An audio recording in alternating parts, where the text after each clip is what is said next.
Hello, everyone. Welcome to another episode of the Home Theater Hub. I guess Don did not see my cue, so I had to get it Welcome, started. welcome everyone. How are you?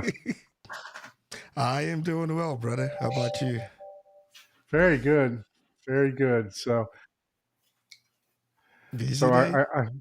yeah, man, it's been a busy week. Still dealing with my whole drywall episode.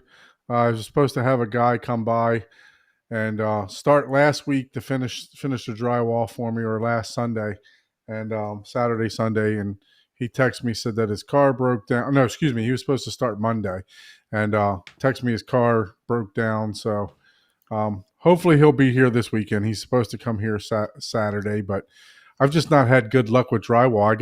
I guess I'm trying to get too much of a bargain. I mean, Yeah, I don't know. Like, do you send them the dimension? Like, Sometimes you get what you pay for, you know? I mean, if you're looking for that bargain, then, you might as well do it yourself. But, on that note, I will pop the top, and, cheers to you, Paul. I will, say that, Miguel, just to get it out of the way, I think he is painted, oh and boy. flooring will be going in, uh, Oh boy. this week or the beginning of next week, and after that, It's all gravy though, because I actually have my wife go to Home Depot with me today. She sent me a video of because I want to turn my dining room that adjoins to the theater. The back wall of the theater actually Yeah. goes into a dining room. We want to change that into like a play area for my son, but also like a concession area for the theater. And she sent me videos from Pinterest today, and then she's like, let's go to Home Depot so we can look at some cabinets and stuff like that. So she's starting to get excited too. So it's great to Alright. get that going. Yeah, So, sounds Yeah. so how about you, Ike? hopefully What's up? hopefully it What's doesn't up with require you? Busy week? drywall. Yeah. Busy week with work, and you know, not much going on around the home theater. Did not get a chance to watch any movies or anything like that. So Um, I thought I was gonna finish up the review for the Revolution 8K, but not this weekend because I went out of town, impromptu Okay. plan. And then I finally got the what's it called? The remote. Sofa I forgot The, the baton? name. The the Sofa sofa Baton. baton? Yes, they Nice. sent me one for review, so I got it in yesterday. Look at you. So I guess I gotta Moving start and working on grooving. that. I I know, know, right? Mr. Connections over You're there, moving man. and Mm, grooving over there. I'm lacking over here. hey. I'm feeling a little jealous. Yeah, but I did get that in for review, and yeah, I think I'll be spending the weekend working on that, trying to get it out as quickly as possible because I need an alternate remote because I have the Harmony remote, but my 2-year old always finds that remote, right? So touchscreen doesn't work for her because she just goes in there and she just starts every button on that damn thing. So it'll be good to have something that doesn't have touchscreen. I think that's kind of childproof for Right. my use case. So I'm excited to, jump into it, see how it works, and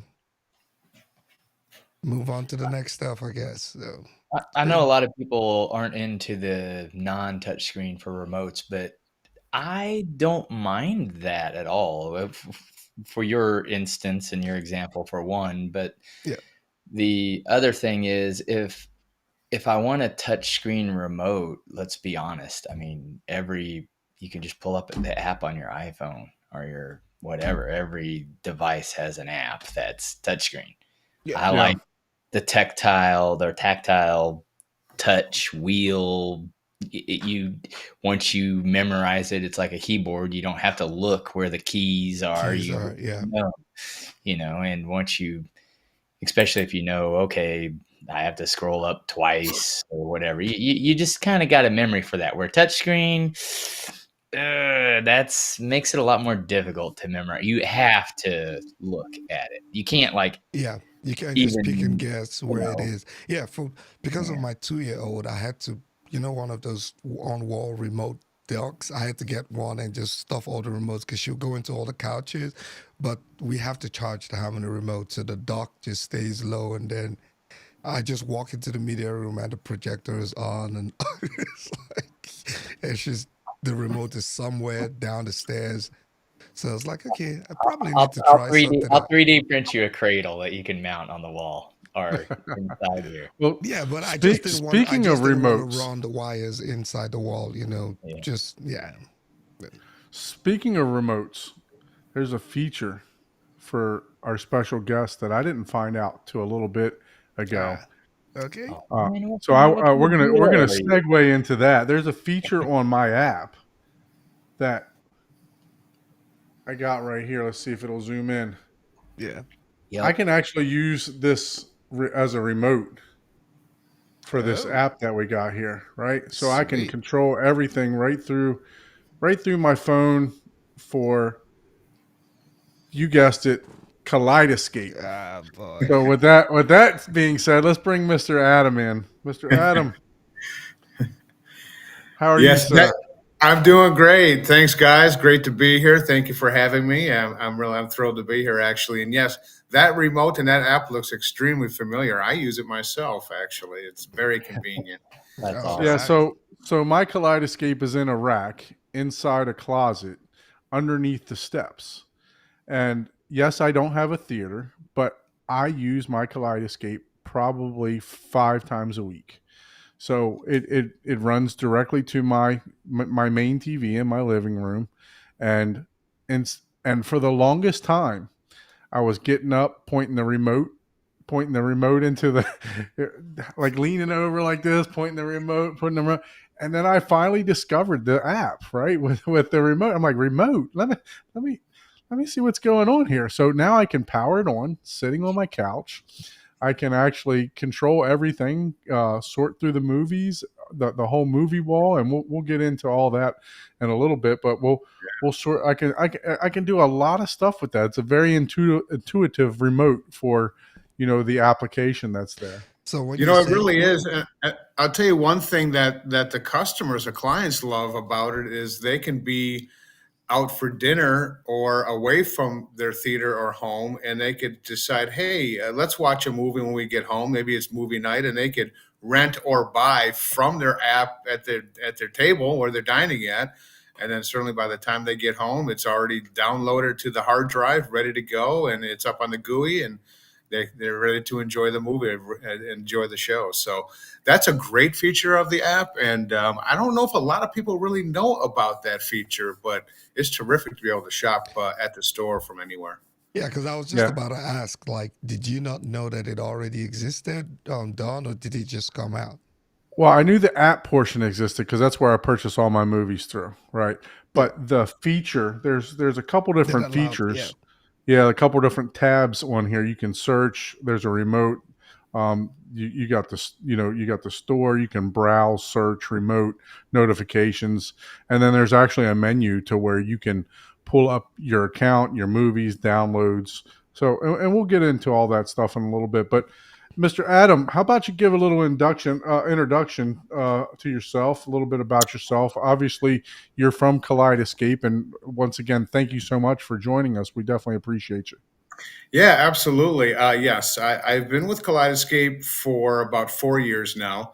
I've been in the audiovisual industry for probably close to 30, with my first maybe 8 years on the commercial side. Based out of Detroit, I did a lot of conference rooms for Ford, GM, Chrysler, and the auto companies there in Detroit, and then drifted over and migrated over to the residential side. I think probably in 2005, and I've been there ever since, and I just love it. I've worked for a few manufacturers over the years. I was a Crestron regional. I was a Control 4 regional. I worked for Middle Atlantic Products for a little bit and had a couple stints as VP of sales for Sim2, or a stint of VP of sales at Sim2, and then before coming to Kaleidescape. So it's just been very exciting to watch our industry grow and mature. And I've been very blessed to be a part of it for all these years. I currently reside in the Detroit metropolitan area, and I cover the Great Lakes region for Kaleidescape. I also cover the Mid-Atlantic region for Kaleidescape, as well as the Florida region. So certainly have a lot of geography, but it's fun getting a feel for all these different markets and how they're utilizing Kaleidescape in their projects. Yeah. So I met you last year at M-Wave. So Yeah. full disclosure, I am a Kaleidescape dealer. It's not something that I usually promote on the channel or anything like that. And I usually don't promote a lot of stuff as far as what I'm dealing. I maybe will eventually once we get the showroom open and going and stuff like that. But for now, I just try to keep that back. But I just want to give full disclosure to our audience that yes, I am a Kaleidescape dealer. However, I want to preference that I was a consumer way before I became a dealer.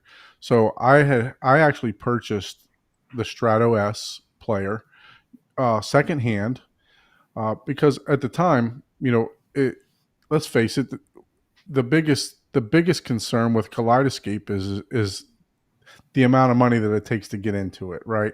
So that's always been the biggest pushback that I've gotten, or from not arguing, but discussing with people, about the Kaleidescape. And I'm a super advocate for it. And like I said, that's because I was a consumer first before I even became a dealer for the product. Just the convenience of the product and everything else. So are you able to, thank you for joining us, Adrian from Upscaled. Appreciate you so much. How you doing? How are you doing today, sir? Not bad. Happy to join. So I just joined the country club myself.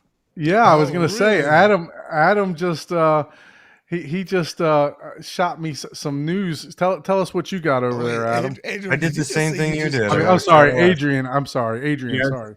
Yeah, I got a Strato S this week. Okay. Okay, so Yesterday, that makes actually. it 3 out of Paul. What are we gonna do, man? Let's just go home. Let's take our ball and go home. Everybody else has a K-scape but us. Oh man. Well, Yeah, it was very sad when I turned that thing on and there was absolutely no movies on the thing. Yeah, It's I'll like be the there's like an outlier. airplane documentary or something on it. I'm like, Yes. That's a wonderful movie. I've seen that several times. But, I'll probably check it out. But so that's a good one. I bought I bought the disc to digital like disc player as well. So I got a pretty decent collection of of Blu-rays and DVDs. So been taking advantage. I've only bought 3 so far, or 4. Okay. Yeah, 4 movies. well, that's great, So just and have something. certainly I'm sure that's something that we might have questions for tonight, and I'd be happy to go over and cover that. Just a digital program has been spectacular, It's and really really, easy.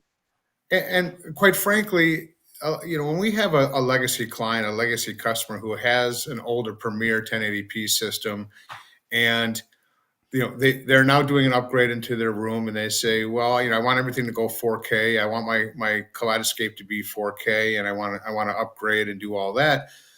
Their biggest complaint is really not so much the hardware expenditure, because they're buying new product and they're revamping their room, and it's going to cost money, right? And their biggest complaint is, what do you mean I have to repurchase my entire media, my entire library? And that really tends to be their biggest complaint. So, we've definitely reacted to that by offering they can trade in their old Premiere system for movie store credits. And by the time they're done trading all of that older equipment in, they typically will have enough money and enough movie store credits to cover them repurchasing their entire library digitally through the Kaleidescape store, which of course is the best content, the best quality, and certainly at higher resolutions more often than not, right? They might even have an SD disc, and now we have it in the store at 4K, so now they can upgrade their movie, to the highest res, and they will get a discount. Now, like just about everything price-wise on the content side with Kaleidescape, the prices are dictated by the studios, right? So, some of the studios, when you're doing a disc to digital conversion, some studios might give you a 90% discount, and some might give you a 10 92. the 10% discount. So I always like to say, on average, if you have a library of maybe 300 or 400 discs, you'll probably receive between a 40 and 50% discount off the repurchasing of them through the Kaleidescape store. So it can be a very substantial discount for buying them at the retail price. Yeah, and I think that's a really good distinction to make there, right? That the studios are the ones that dictate that price point for the discount. So it's probably something a lot of Kaleidescape owners already know, but for those of us still on the outside, it's good to be able to know that, that you don't have any control, much control, as a company over that. So That correct, and of course, even first run and move. Basically, all the movie prices in the Kaleidescape store, those are dictated by that particular studio and what they're looking to for as a retail price. So Adam, for our Yeah. audience that don't know what Kaleidescape is, thank you for giving your background and where you've came from and that you work for Kaleidescape. If you could just give us the most simple answer as far as what is Kaleidescape, what's it used for? What are we talking about here?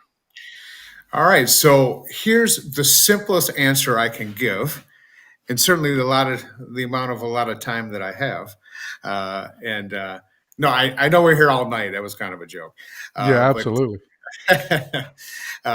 Kaleidescape is the ultimate movie platform that elevates every other component within a system, utilizing the best possible content you can buy, played on the best possible source, certainly compared to the other options. And I'm going to definitely get into the other options and the real distinctions between Kaleidescape and what else is out there and what's coming and what will be available moving forward. So I'm really excited to do that. But essentially, that is what Kaleidescape is, and that is what we do. Now, how do we do it? I'm going to go over all that stuff with you. So, yeah, absolutely. So I'd like to. Does that make sense? Yeah. I'd like to debunk some of the misnomers about Kaleidescape. So, is Kaleidescape a streaming service? Yes. So Kaleidescape is not a streaming service at all. In fact, we call ourselves the anti-streamer. And the reason why is what the customer will be doing is they will be purchasing or renting the content through the Kaleidescape store. Those files are what's called the mezzanine files. These are the same files that the movie studios actually send to the movie theaters. Now, when we get that file, okay, we actually curate it ourselves and then we encode it into the Kaleidescape store. So it is really the best of the best. Now, okay, let me quantify that. I'm going to first go and maybe compare or tell you the differences between Kaleidescape and streaming services, right? Because there's so many streaming services out there. And quite frankly, you have to have streaming services. I have Netflix. I like Netflix. I have Prime because I'm a Prime member. I have YouTube TV so I can watch my local sports that I pay $85 a month for, that my wife is chagrining about. But regardless, so you have to have the streaming. But when it comes to watching a movie and really getting that experience, you have to have all the bits. And quite frankly, you are not getting nearly all the bits when you're streaming. But with Kaleidescape, you are getting the bit for bit file. Now, the entire file is being downloaded to the server that sits in the system, right? The system consists of a server and players. The servers will start at roughly 8 terabytes, and we now have a server that goes up to 96 terabytes. Yeah, that's a new item that you just came out with, right? That's correct, yeah. So just for your reference, every 8 terabytes of storage will hold roughly about 140 4K HDR movies, right? So our 8 terabyte is 140 4K movies. Our 22 terabyte server, it will hold roughly 350 4K movies. Our 48 terabyte will hold roughly 600 to 700 4K movies, and so on and so on, right? I think our 96 should hold roughly 16 to 1700 4K HDR movies. So that's certainly for the collectors, no doubt about it, right? All right. Now, some of these files that come from the studios are 80, 100, 120 gig files. So you are actually getting that entire file downloaded to your hard drive. A 4K Blu-ray disc, which is another medium that we obviously use for entertainment, it will hold 66 gig of information. So now, even on a 4K Blu-ray disc, you are now seeing compression to compress that 100 gig file down to 66 gig. Now, don't get me wrong, 4K Blu-ray still look and sound pretty darn good. I'm not smashing the technology. But the fact of the matter is that 4K Blu-ray discs are going away. Physical media is becoming a thing of the past. And fortunately or unfortunately, it depends on how you look at it. I think you're going to have two things for your entertainment content. You're going to have streaming, unfortunately, the worst quality, and you're going to have Kaleidescape, fortunately, the best quality. And everything in the middle, again, like I would consider a 4K Blu-ray disc to be in the middle, that they will be gone. Now, the way I understand the article I read recently, I should quote it, but I'll have to get those details. But there's only two companies in the world stamping out discs these days. I believe one's in China and one's in Japan. And certainly, I think it really depends on as soon as that ROI runs out, when are they going to stop? And also, when the demand runs out from the studios, when are they going to stop? Okay. Well, you saw Best Buy, pull out a lot of their physical media. Target actually just announced this week that they were going to be shortening their much providing a lot less space for their physical media section too. So as far as you saying it's better, right? Better than a 4K disc. Is that every movie? Is that some movies? Is that because I mean I owned as a PD player also, right? And I ripped the disc BDMV 100%, right? Yeah. And so some of the discs, there are 100 gig discs out there. There are, yeah. I was gonna say I haven't. I think The Godfather's 80 something gigabytes, right? And that's a 3-layer like Blu-ray. Okay. So it does exist, but like it is more common for to be a 2-layer, which would be around 60-ish gigabytes. Yeah, that is a more common one. Like most of the Marvel movies are even small. if the discs are greater in size, there is a convenience. Even if you have 130 gig movie, let's say, you have to get up and switch to disc 2. For example, the Lord of the Rings extended editions, you have to switch, even though they're 90. The movie. Yeah, you have to get up at mid movie and then flop a new disc in and then hit play. And you're like, oh, hold on. Although, admittedly, a 3-hour movie, you might take a break anyway. Well, you cannot be. Paul hit. Sorry, go ahead, please. No, I was going to say you cannot be more right. It's all about the convenience factor as well, and that is again a big time benefit of the Kaleidescape system, which is something that we'll continue to talk about as we roll through here. But yeah, absolutely, convenience is convenient. I know that every time I pull out a disc, sometimes brand new, and I put it into my 4K disc player, and I'd sit down on the couch and I hit play, and then all of a sudden it's playing fine, and then you know what happens, right? It skips, it freezes. You walk up, you rub it on your pant leg, you put it back in. It fixes it, and then another 3 minutes later, it skips again. It's just all about convenience. And then finally, you're just like, well, this is ridiculous. I'm just not even going to watch this movie. I want to watch something different. And so, yeah, I mean, I think we've all been there. I think everybody's always been there. But it's really quite amazing. I would pull one literally brand new out of the package, and it would malfunction. So, right.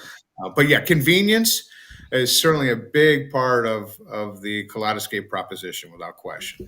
So, let me talk a little bit about streaming versus Kaleidescape. Okay, so when you stream, typically you're going to get around 6 to 12 frames per second on the video, and you're going to get completely crushed audio, right? Because these streamers are trying to do whatever they can to give you some semblance of a 4K image up on the screen and really sacrifice the audio. When I say crushed, I mean very crushed audio.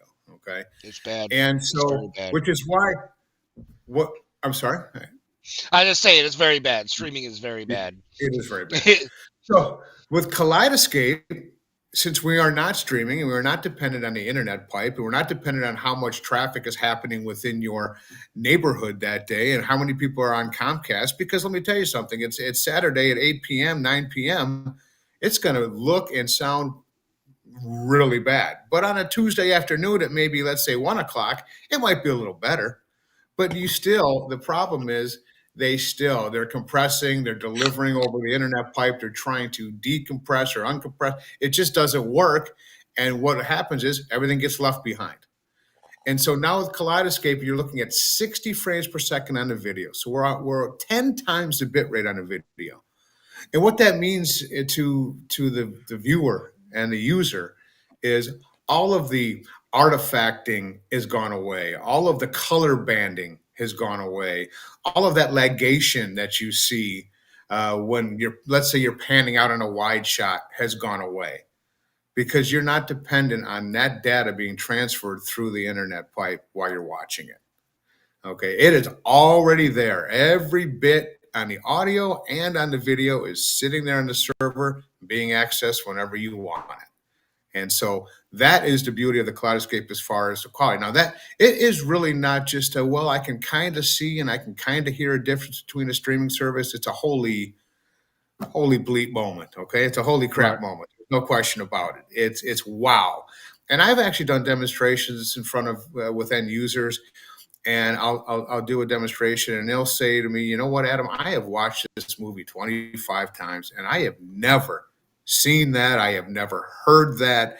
And that is really, truly amazing. So that's really what Kaleidescape brings to the end user. It brings that experience. It brings that thrill that you get when you're in a movie theater. You hear all of the nuances. You hear everything that the director intended the end user to hear, which tells the entire story. So I always feel like when you're watching something that's streaming, you're only getting half the story because you're only getting half the bits. So, Well, I just want to mention something that as far I think the audience on this podcast, I think we're like beyond streaming. We're sort of like video file. I would say, right? When you consider ourselves like video files, we're probably going to go for like the high. If we're gonna watch a movie, we're probably gonna at the very least try to get the disc or rip it, or we're watching on a Kaleidescape, or at the very least watch it on iTunes, which from what I've heard is the best streaming service that you can possibly watch a movie on. And I'm gonna be honest, I did make a video about Kaleidescape, sort of talking about the ways that it could improve on my channel, but I'm not going to get into that right now. But I've heard a lot of feedback, and a lot of people on the comments are constantly mentioning the price. And even in this video right now, if you look, and I think, how I mentioned the fact that you yourself brought up the fact that physical meetings is going away, and I even mentioned it in another stream. Like, I think Kaleidescape could save us if you could theoretically somehow get it to a broader audience, because it would serve us as a sort of a replacement, for us videophiles, us enthusiast people that are really into this. I mean, I bought one again, like I said, secondhand, and I just got it yesterday, and I do understand the convenience part of it, and there are definitely benefits, but I don't know if you can address, is there any way, I don't know, maybe you're doing everything that can be done to bring the price down, but I will certainly address that as we move along here. And I will have to agree with you that it really seems that certainly after the customer and user or whoever actually is viewing and listening to a Kaleidescape, the only objection is the cost. However, the cost used to be a lot more than it is today. It used to be a $50,000 proposition with our Premier system. You had Oh, wow. 2, 3, 1-use servers. You had disk vaults that had to hold the disk, the media. You had players throughout your home, and it was probably a $50,000 proposition, and that was prior to the advent of streaming. And we have thousands, tens of thousands of those systems still operational and in existence today.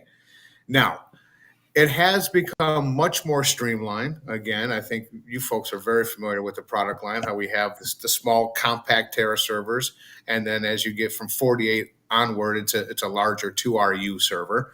But it's very streamlined. Customer says, this is how much storage I think I'm going to need.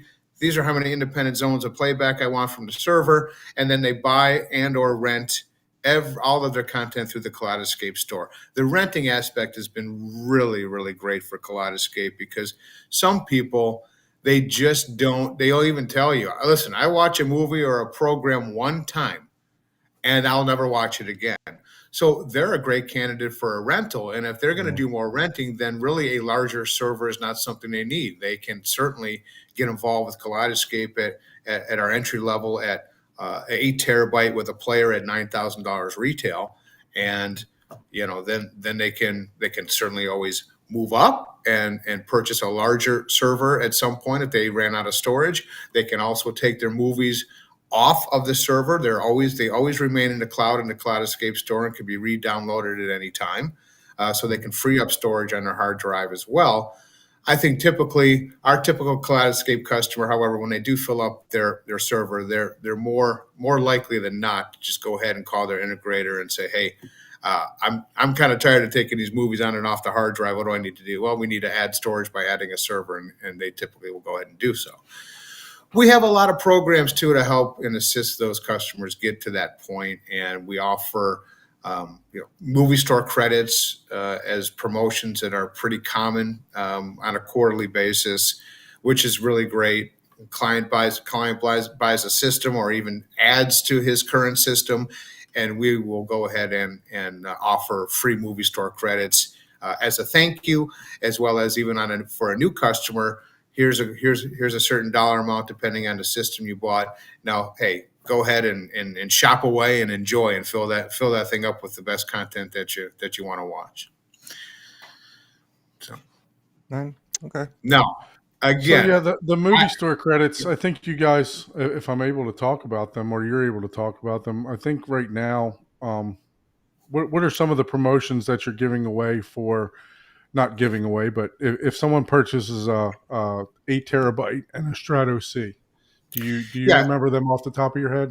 I do. Right now, an 8 terabyte Terra server with a Strato C, the client will receive $500 in movie store credits. A 22 terabyte in the Strato C, the client will receive $1,000 in movie store credits. When you get into the larger servers, we have programs where they'll buy a 48 terabyte with 2 Strato Cs. They'll receive $1,500 in movie store credits.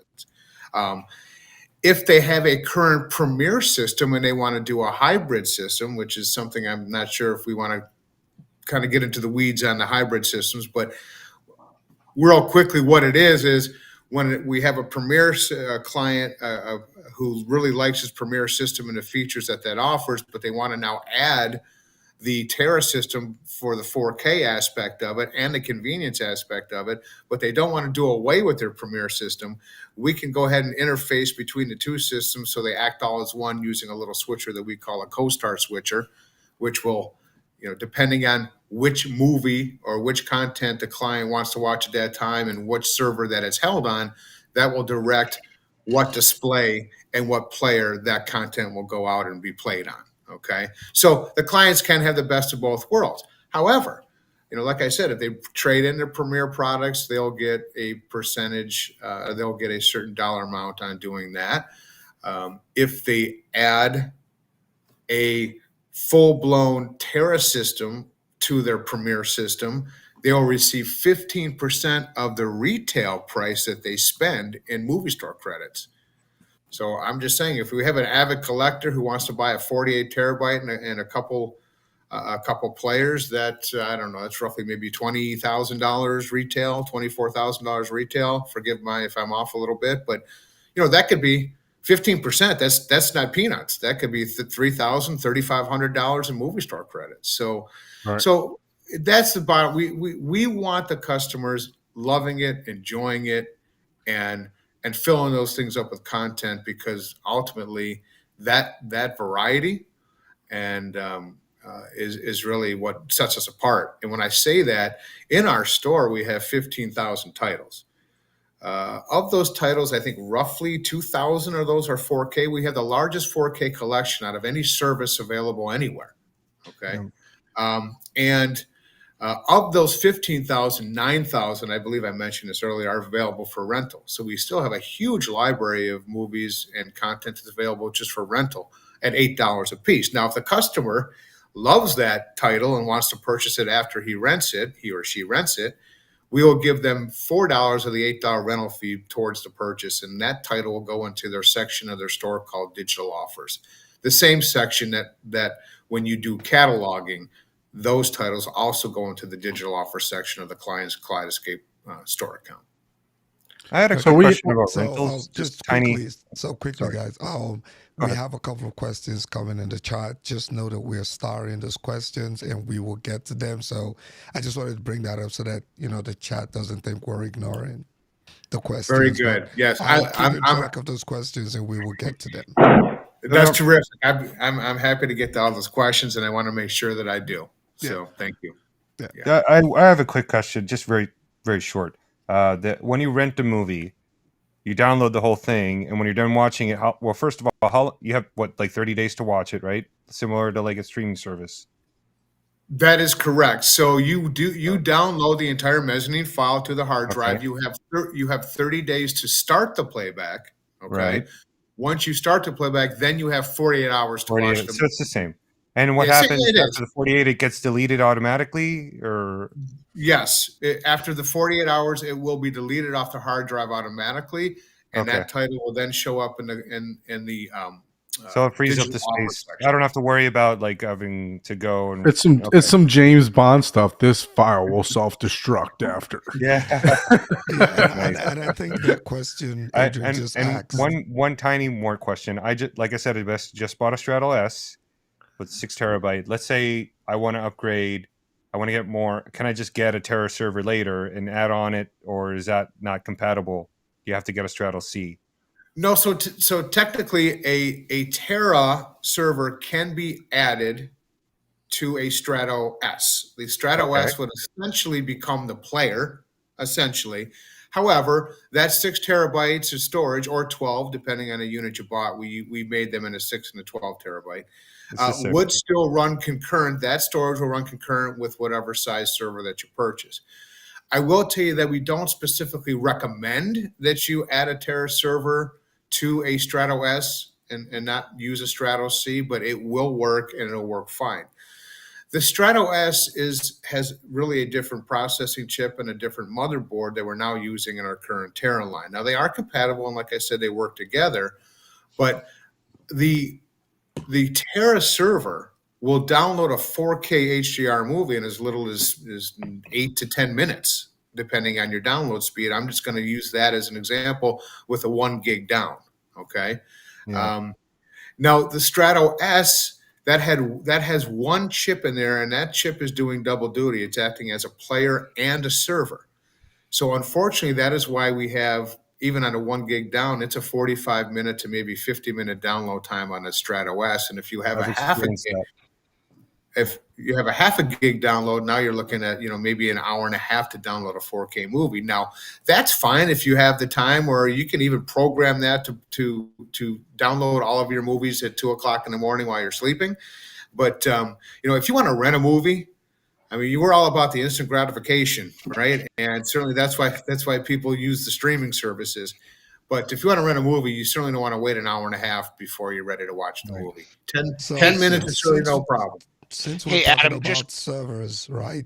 There is a question that came in from Oprah. Do you have a buyback program for a bigger server? So if I had a smaller server and I want to upgrade, is there a buyback program for that? How So does that work? so we don't have a buyback program right now, and so we don't have a trade in, trade up per se. What we have is an add on and get credits. So in Okay. other words, if they filled up their server, purchase another server, The and resale's then really high, so you can just sell it on the secondary market and Yeah, it has a get good I mean, resale value. Yeah, 60% of yes, your money back, maybe 50. Well, look, I mean, like he was saying though, these things are how many what's the maximum amount of servers that you can run on say I have a Strato C, right? So let's talk let's rewind for a second. What do sure. I need? What do I need to So play the movie back and to just, what's the basic setup that I need that's available right now? okay, the absolute basic setup is an 8 terabyte Terra server with one Stratos C player. That's our basic setup. That is our entry level. That is the half rack server. And again, that will hold roughly 150, 140, 154 K HDR movies. That's it. All right. That is where And we then start. Now, you can actually put up to 5 servers on one system. I think we recommend 4, but I think even our technicians will say technically you could do 5, but 5 is where we would stop. Um, and if you have 5 servers and several players, now it gets a little bit, it really bogs down the network. So you really need to have a very potent, very powerful network to handle all that traffic between 5 servers and 5, 6 players, whatever the case may be. So we always kind of, it really depends on the infrastructure of the network, because really everything is really dependent on the network. But technically, you start with an 8, you fill that up. You can buy another 8, or you can buy a 22, or you can buy a 48. You fill that up. You can buy another one, and we do have several customers that will ultimately buy multiple servers. On that note, you can also share your library amongst 5 properties. So you can have 5 independent locations. Pardon me, and again, share the library. So this is great for people who obviously have multiple homes, or rental, whatever, multiple properties, maybe a yacht. I mean, you know, I'm not trying to make it sound that bougie, but I'm right. just saying, if they have multiple properties, we have up to five properties they can share the library, which is great. okay. Okay, so And I'll bring up another question from Chris, my home theater. Thanks for joining us. He's also into the YouTube home theater, has a wonderful channel, but he's saying, I want the Kaleidescape. Do you have to download the movies, or can it be stored on the cloud?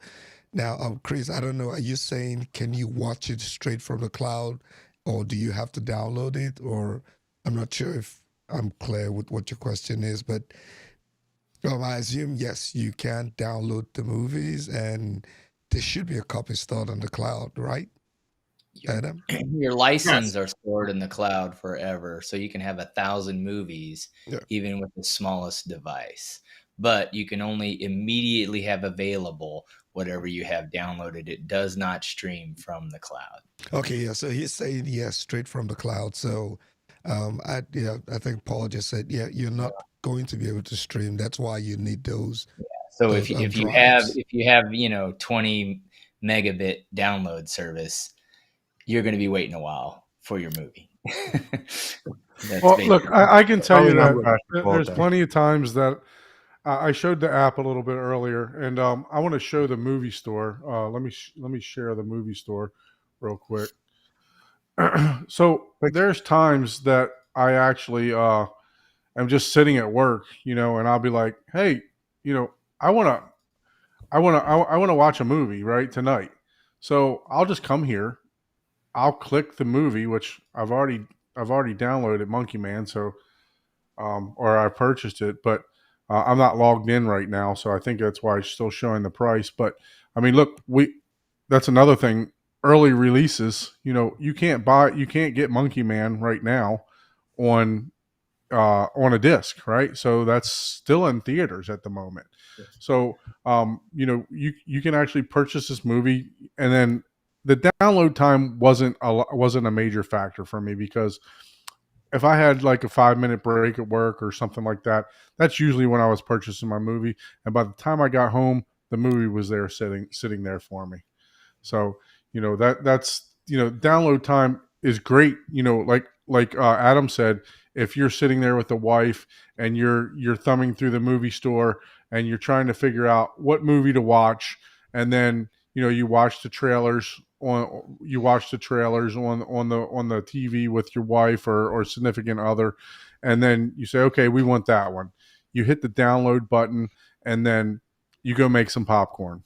And then for the most part, by the time you're getting settled back down, the movie's probably almost ready with the new servers. Would that be correct, Adam? That is correct. It is about a download, a 10-minute download time again on a 800 to 1 gig download pipe. So, and I do that all the time. My wife and I we rent a lot of movies, and she'll typically come up and she saw something on somewhere and says, "Hey, does Kaleidescape have this movie?" Well, yes, it does. And so I'll rent it or buy it depending on what the genre and the title is. Typically, I'll just buy it. But yeah, and that's exactly what we do. We'll go up, we'll make some popcorn, some snacks, make a drink, come back down. It's on the GUI, it's ready to go. So you did answer that question 100% correctly. You're not playing it from the cloud. All of your movies are stored in the cloud and can be pulled down from the store and fully downloaded to the hard drive at any time. So you are able to rotate if you do fill up your server. So on that note, I have a question. What is, because in my area, we have 8 gig service to the house. So I have commercial, fiber availability. That would take seconds to download a movie, minutes for a 500 gig file. What is the max upload that Kscape provides to customers? Well, the max would be a 2.5 gig, typically with a max upload speed. We do have 2.5 gig network infrastructure within our hardware now. That is an upgrade that we have just recently made, I believe, as of last CD with the new Terra Prime product. Also, we do have the new SSD product out as well, which will also perform and download a movie even faster than the HHD typical hard drive that we have in the standard Prime servers. I'd be happy to talk about the difference and why we have the SSD, but I will say that on a 2.5 gig network, you can download a 4K HDR movie to an SSD server in roughly 4 minutes. So that's pretty good. Just keep in mind that's obviously going to be rate limited by most residential households with 1 gigabit connect, like with the wiring. Just want to throw that out there. Absolutely, but you're absolutely right. I'm saying even if there are for some reason that the client's hooked up to a more of an enterprise grade or commercial grade network, 8 gig where I'm at all day long. No, that's awesome that Kaleidescape has done that, though. I'm actually 2.5 gigs is pretty fast upload. Most people, and I'm assuming you can do that because, although you probably have lots of customers, you probably don't have like a streaming service, 10,000 people downloading at one time, because 2.5 gig would be pretty rough to serve up to, Yeah, no, you're exactly right. We're not streaming to thousands, tens of thousands, hundreds of thousands of people at a time, where that takes tremendous bandwidth and a lot of server farm real estate. But so again, the beauty is that the only real time that we're using any internet bandwidth is when you're just downloading the movie to the server. Once it gets there, you don't need the internet. Yep. The hardware communicates over the local area network, and basically the player speaks with the server, and then HDMI out to the display, and that's as simple as it operates. So, and Adam, I hate to be a Debbie Downer, but my question kind of falls on a continuation of Paul's question. But is your entire backbone for all of your customers simultaneously a 2.5 gig backbone? No, it's not. Not at all. We have. I was going to say, I would imagine not, but I wanted to clarify. No, not. I thankfully no, because that would be a complete disaster. No, we have several. We have lots of bandwidth in our servers and the servers that we operate. Yes. Okay. Thank you. Yeah. Sorry about that. Again, That's I didn't want okay. to be a Debbie Yeah, Downer, and but that's how I, it came across. So like, listen, Debbie Downer 2.5. Listen, nobody would get a movie. It would all be coming to my house if it was only 2.5. Yeah. and one thing I want to speak about is like we just talked about the early releases. So one of the ones that just came out was Dune 2, right? So I get made fun of because I say I pre-ordered Dune 2 on a digital platform, right? So tell me what the advantage. I know the advantage, but I'm saying this for our customers, for your customers or future customers. What's the advantage of pre-ordering a digital movie that's not going to go anywhere, right? So what tell us what that advantage is on that. Well, the advantage is that the second that it's available and it drops from the studio and then they release it out of first run in the theaters, we will get it. And we will get it. We will typically get that movie the same exact time as the major big player streaming services, or sometimes even a little bit before. And we certainly lately have been getting them well before they have been printed on any disc, well before. Now that used to be all pretty even. It all used to be pretty much at the same time. And in fact, years ago, Kaleidescape was typically a couple weeks later than some of the streaming services, right? But that has all but changed as of, I would say, certainly the last 3 to 4 years that I've been with the company. But yes, so what's nice about the pre-order is that the second it drops, it goes ahead and hits your hard drive. So that's nice. So okay. I've heard Now, I've by the heard way, from various. Go ahead. no, Go I was ahead. gonna say, so like for instance, I pre-ordered Maverick, okay, like me and 500,000 other people, and the studios were keeping it and holding it in the movie theaters because, quite frankly, the movie theaters really haven't had much to hold on to. Right. So this was a great movie for them to actually be making a little bit of money and to kind of bring them back. I mean, nobody wants to see the movie studios or the movie theaters go away. But unfortunately, they're getting there's sometimes, and some of these companies are having a little bit of issue just filling the seats. But regardless, so we essentially will get the movies the same time as everybody else does. In some cases, a little bit before. I will tell you that on top of all of the movies we have in the movie store, we have hundreds of concerts, which quite frankly is my favorite. I probably buy 2 concerts a week. I just love concerts, and I always have, and that's a big thing for me. And you really cannot find these concerts anywhere but on Kaleidescape. And then we also have a really large variety of television shows. Now, we started recently this thing called Season Pass. Now, I happen to be a big Yellowstone fan, and when I was watching Yellowstone on TNT streaming, I thought it was spectacular. But when I purchased a season through the Kaleidescape store of the Yellowstone season, and I actually saw those incredible visuals and heard that incredible soundtrack through my system, it was literally a completely different experience. It was just a completely different experience than what I was experiencing, and just made me love that show even more. So there's so many other things than just the movies to get excited about with Kaleidescape. But the bottom line is it's always the best possible content played on the best possible source and the best So possible file. Yes. I know you mentioned concerts, you mentioned movies and television shows. Why did Kaleidescape not decide to go not to put 3D movies on the server? Is that something that the player can play back or not play back? Honestly, I don't know. I really don't know the answer to that. So I certainly don't want to give any incorrect Yeah, information. absolutely. Yeah. I don't know much about the 3D movies and why we did not do that or why we do not have that.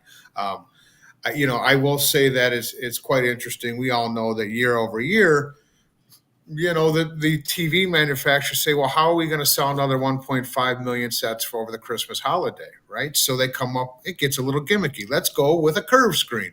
let's go with a 3D. Now this year we're going to go with 8K. Now just tell me where there's 8K content. And by the way, if there was 8K content, the streamers would literally melt. And Right. Kaleidescape, you would need a 500 terabyte server to handle those kind of files. So the fact of the matter is, there is no 8K content. But my point is that there are a lot of gimmicks, right? And that is really the TV manufacturers. They have to sell their quota of new TVs every year. So that's why there's always so much noise that they make. And yeah, 8K is awesome, and those 8K sets look incredible. But there's just no content to feed them with, and then I don't know when there will be. That's not. I don't have sight vision to that, but who knows? So. Yeah, I belong to a couple Facebook groups for 3D. I enjoy 3D movies.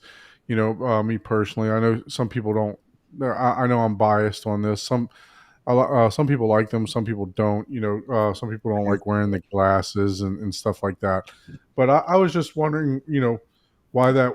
I would think that there might be more revenue, another revenue stream for Kaleidescape, if as long as the player was capable of playing it. Yeah. It's a good question. It's something I'm gonna, I'd be happy to get that, to research that, and then I'll let you know. And then on a future episode, when you're playing your Kaleidescape drinking game, you can bring it up again. Yeah, there you go. I would speculate, just to speculate. I don't know that. I'm assuming the Kscape is, obviously a higher end client, and a lot of the higher end projectors don't even do 3D. They're just made for, gigantic screens. So it wasn't really it's more of a compatibility thing. Like, sure, it's like, oh, let's provide 3D with a MVC video format tag on it, but you're going to have somebody like me with an Epson that's able to play it, and it's a lot of other people Paul, that don't have that. I would dumb it down even more than that and just say Kaleidescape is a niche product for a certain market, and 3D is a very niche product for a very certain product. And when you combine the two, there's no money to be made in it. Super niche, you're going down the weeds. And it comes and goes. I mean, it does. It comes and goes. I mean, 3D was the big rage when Avatar was out, and then all of a sudden, it's kind of fallen off the face of the earth again. Okay, so yeah, I have like 100 some. Don, if we do come up with 3D content, I'll expect to see every title downloaded at your. He would. The 100 discs of 3D that I have, I will disc to digital every one of them. So yeah, he is into 3D. He is into that. If the titles are about $3,000 a piece, I think our engineering might be able to get on that. Yeah, there you go. Yeah. Okay, so the next question. So it says, I know the Kscape might not be for everyone, but is there a chance that the barrier to entry can be lower so that more people can get into it? So I think that's the one original question, right, that everybody tends to ask. So yeah. So look, I solely believe that if Kaleidescape was a $29.99 player, right? $29.99, even just at $3,000.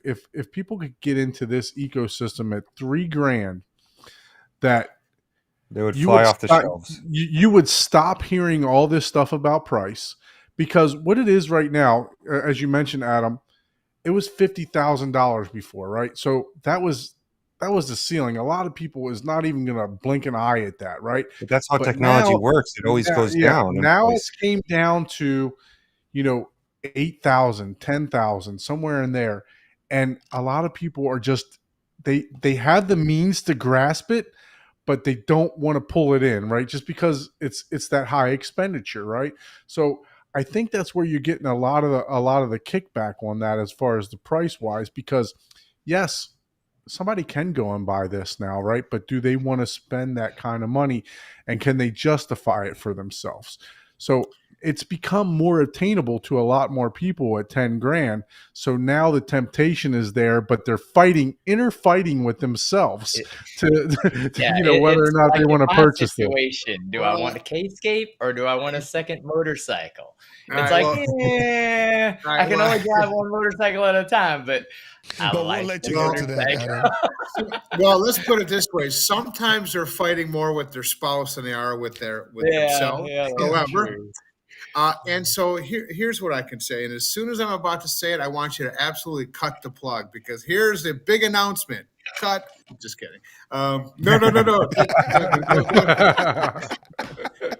That would be So, breaking news. so we do know that really the only objection to Kaleidescape, certainly these days, is the price. Right now, at a $9,000 entry level price, yes, it is not for everybody. It is typically for a higher end client. It is typically for somebody who's doing a dedicated theater that might be 40 to 50,000 plus, because that typically is where that tipping point is, where if they're going to invest that much money, they certainly have to have the best source and the best content. I mean, some of these customers well, are you going to buy a Ferrari that has a governor that only allows you to go 55 miles an hour? And many of these people are buying Ferraris from you integrators, and then they're dumbing it down or throttling it back because they're just not getting the performance they possibly can, because they're using an inferior source and source material. So with that being said, yes, $9,000 can be a sticking point with certain buyers. However, they're putting in $20,000 speaker systems. They're putting in a $20,000 projector. They're putting in other very expensive components.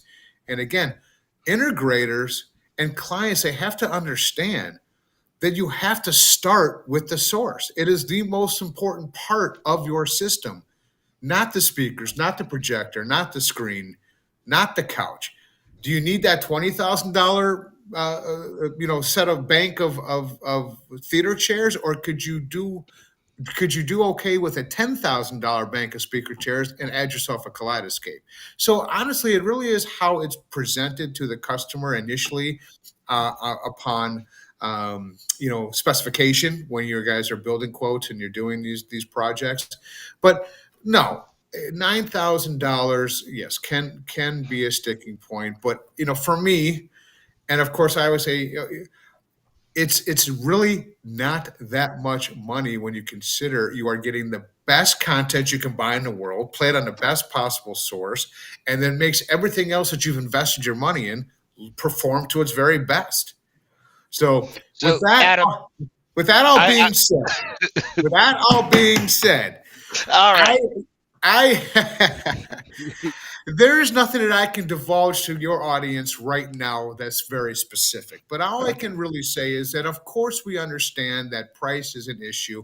And of course, being a company that is looking to grow our business and looking to be a major player in this industry, as we are, but more so bringing more, I think somebody said it to me earlier about bringing more people into the ecosystem.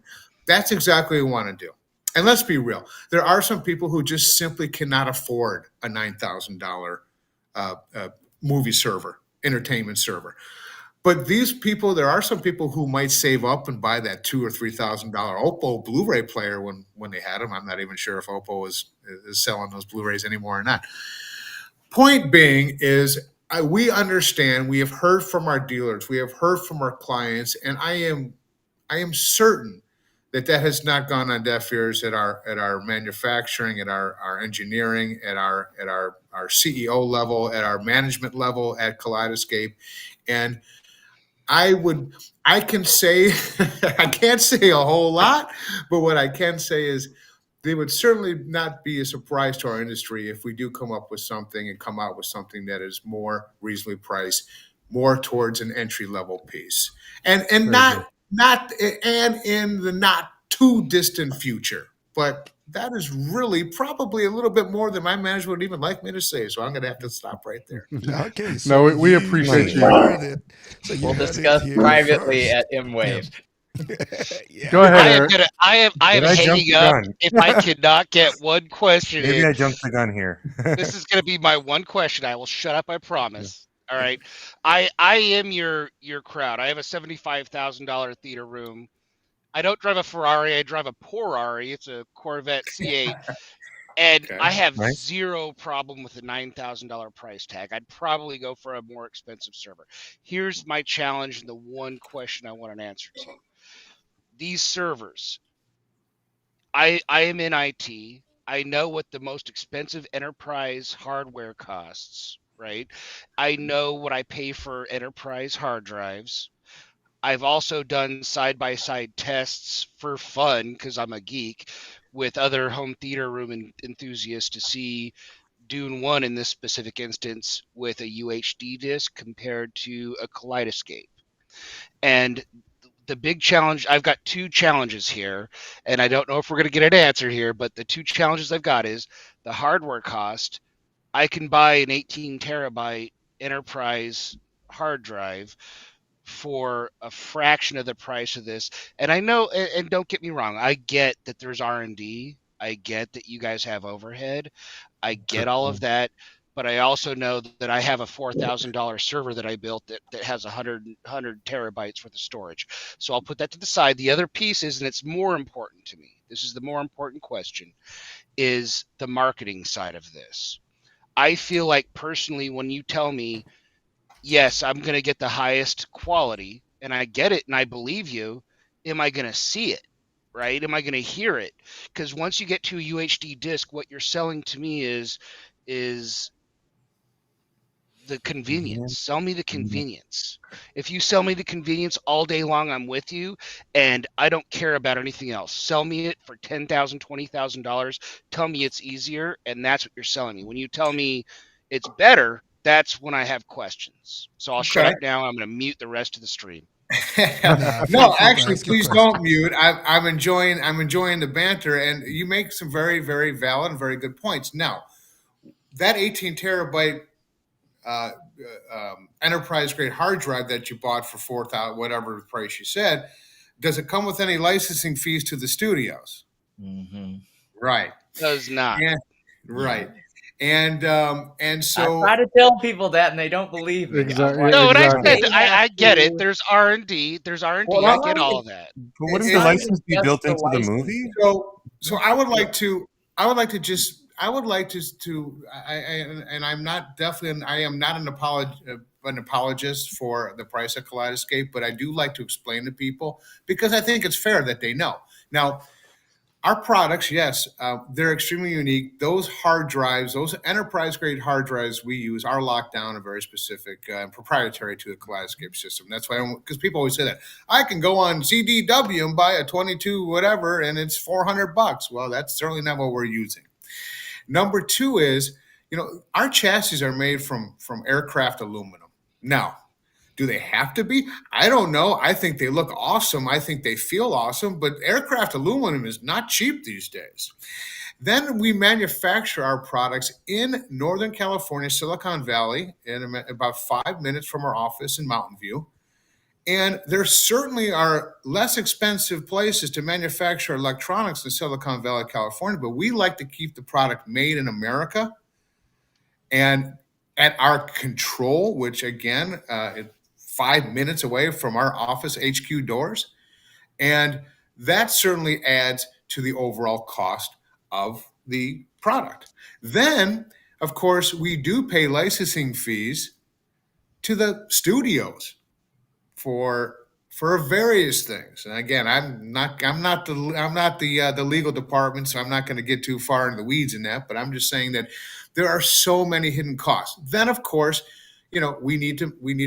our dealers need to make a margin on the product, and I don't work for free, although sometimes I feel like I do. No, I'm just kidding. We'll come But back. That's but all but of us, right? but there are a lot of expenses involved with the Kaleidescape product, and we do offer a 5-year parts and labor warranty. And really, if there's any issue within that 5 years, we just send a brand new unit. We just send the customer a brand new unit. And there's now, thankfully, our failure rate is probably the lowest failure rate I've seen on any piece of hardware that I've worked for in 30, the manufacturer that I've worked for in 30 years. It's unbelievable the low percentage of failure rate on a Kaleidescape system. So it is about the experience, and it is about the convenience of not having to look at the spinning wheel of death when you want to watch a movie, the convenience of having everything up there on the GUI all at once, right? And it's all there. The convenience of being able to shop for new content right there. Yes, I know you can do that on other platforms, but yes, the best is the best because you are getting the best possible file played in full bit for bit resolution, both audio and video, where you're getting none of that when you're talking about streaming. Now, listen, we have a lot of customers who we've taken away from a Plex server and some other things like that. And these guys have 22,000 movies, right? But the bottom line is, ripping and burning disc is, last I checked, and again, I'm not the legal department, is still not a legal thing to do. And we make sure that everything you do is above board legally. Everybody gets paid their licensing fee or whatever it is. Again, I'm not in that department, but so yeah. So I can't apologize to give our customers the best that's out there, the best in every aspect, the convenience that's terrific, and the cost associated with that is really, really astronomical. And again, maybe I said too much that I should have said. maybe I said too much that the company would not like me to divulge, but that's just the way it is. So Yeah, So No, let me and I'm ask you with this. you, and I agree. I have no problems with anything that you said. My main challenge, and I'll just say this is personal and selfish, is just I have no problem with the cost of the platform. I understand the cost of business. I do get that, and I get salesmen are very expensive because you're obviously very good at what you do.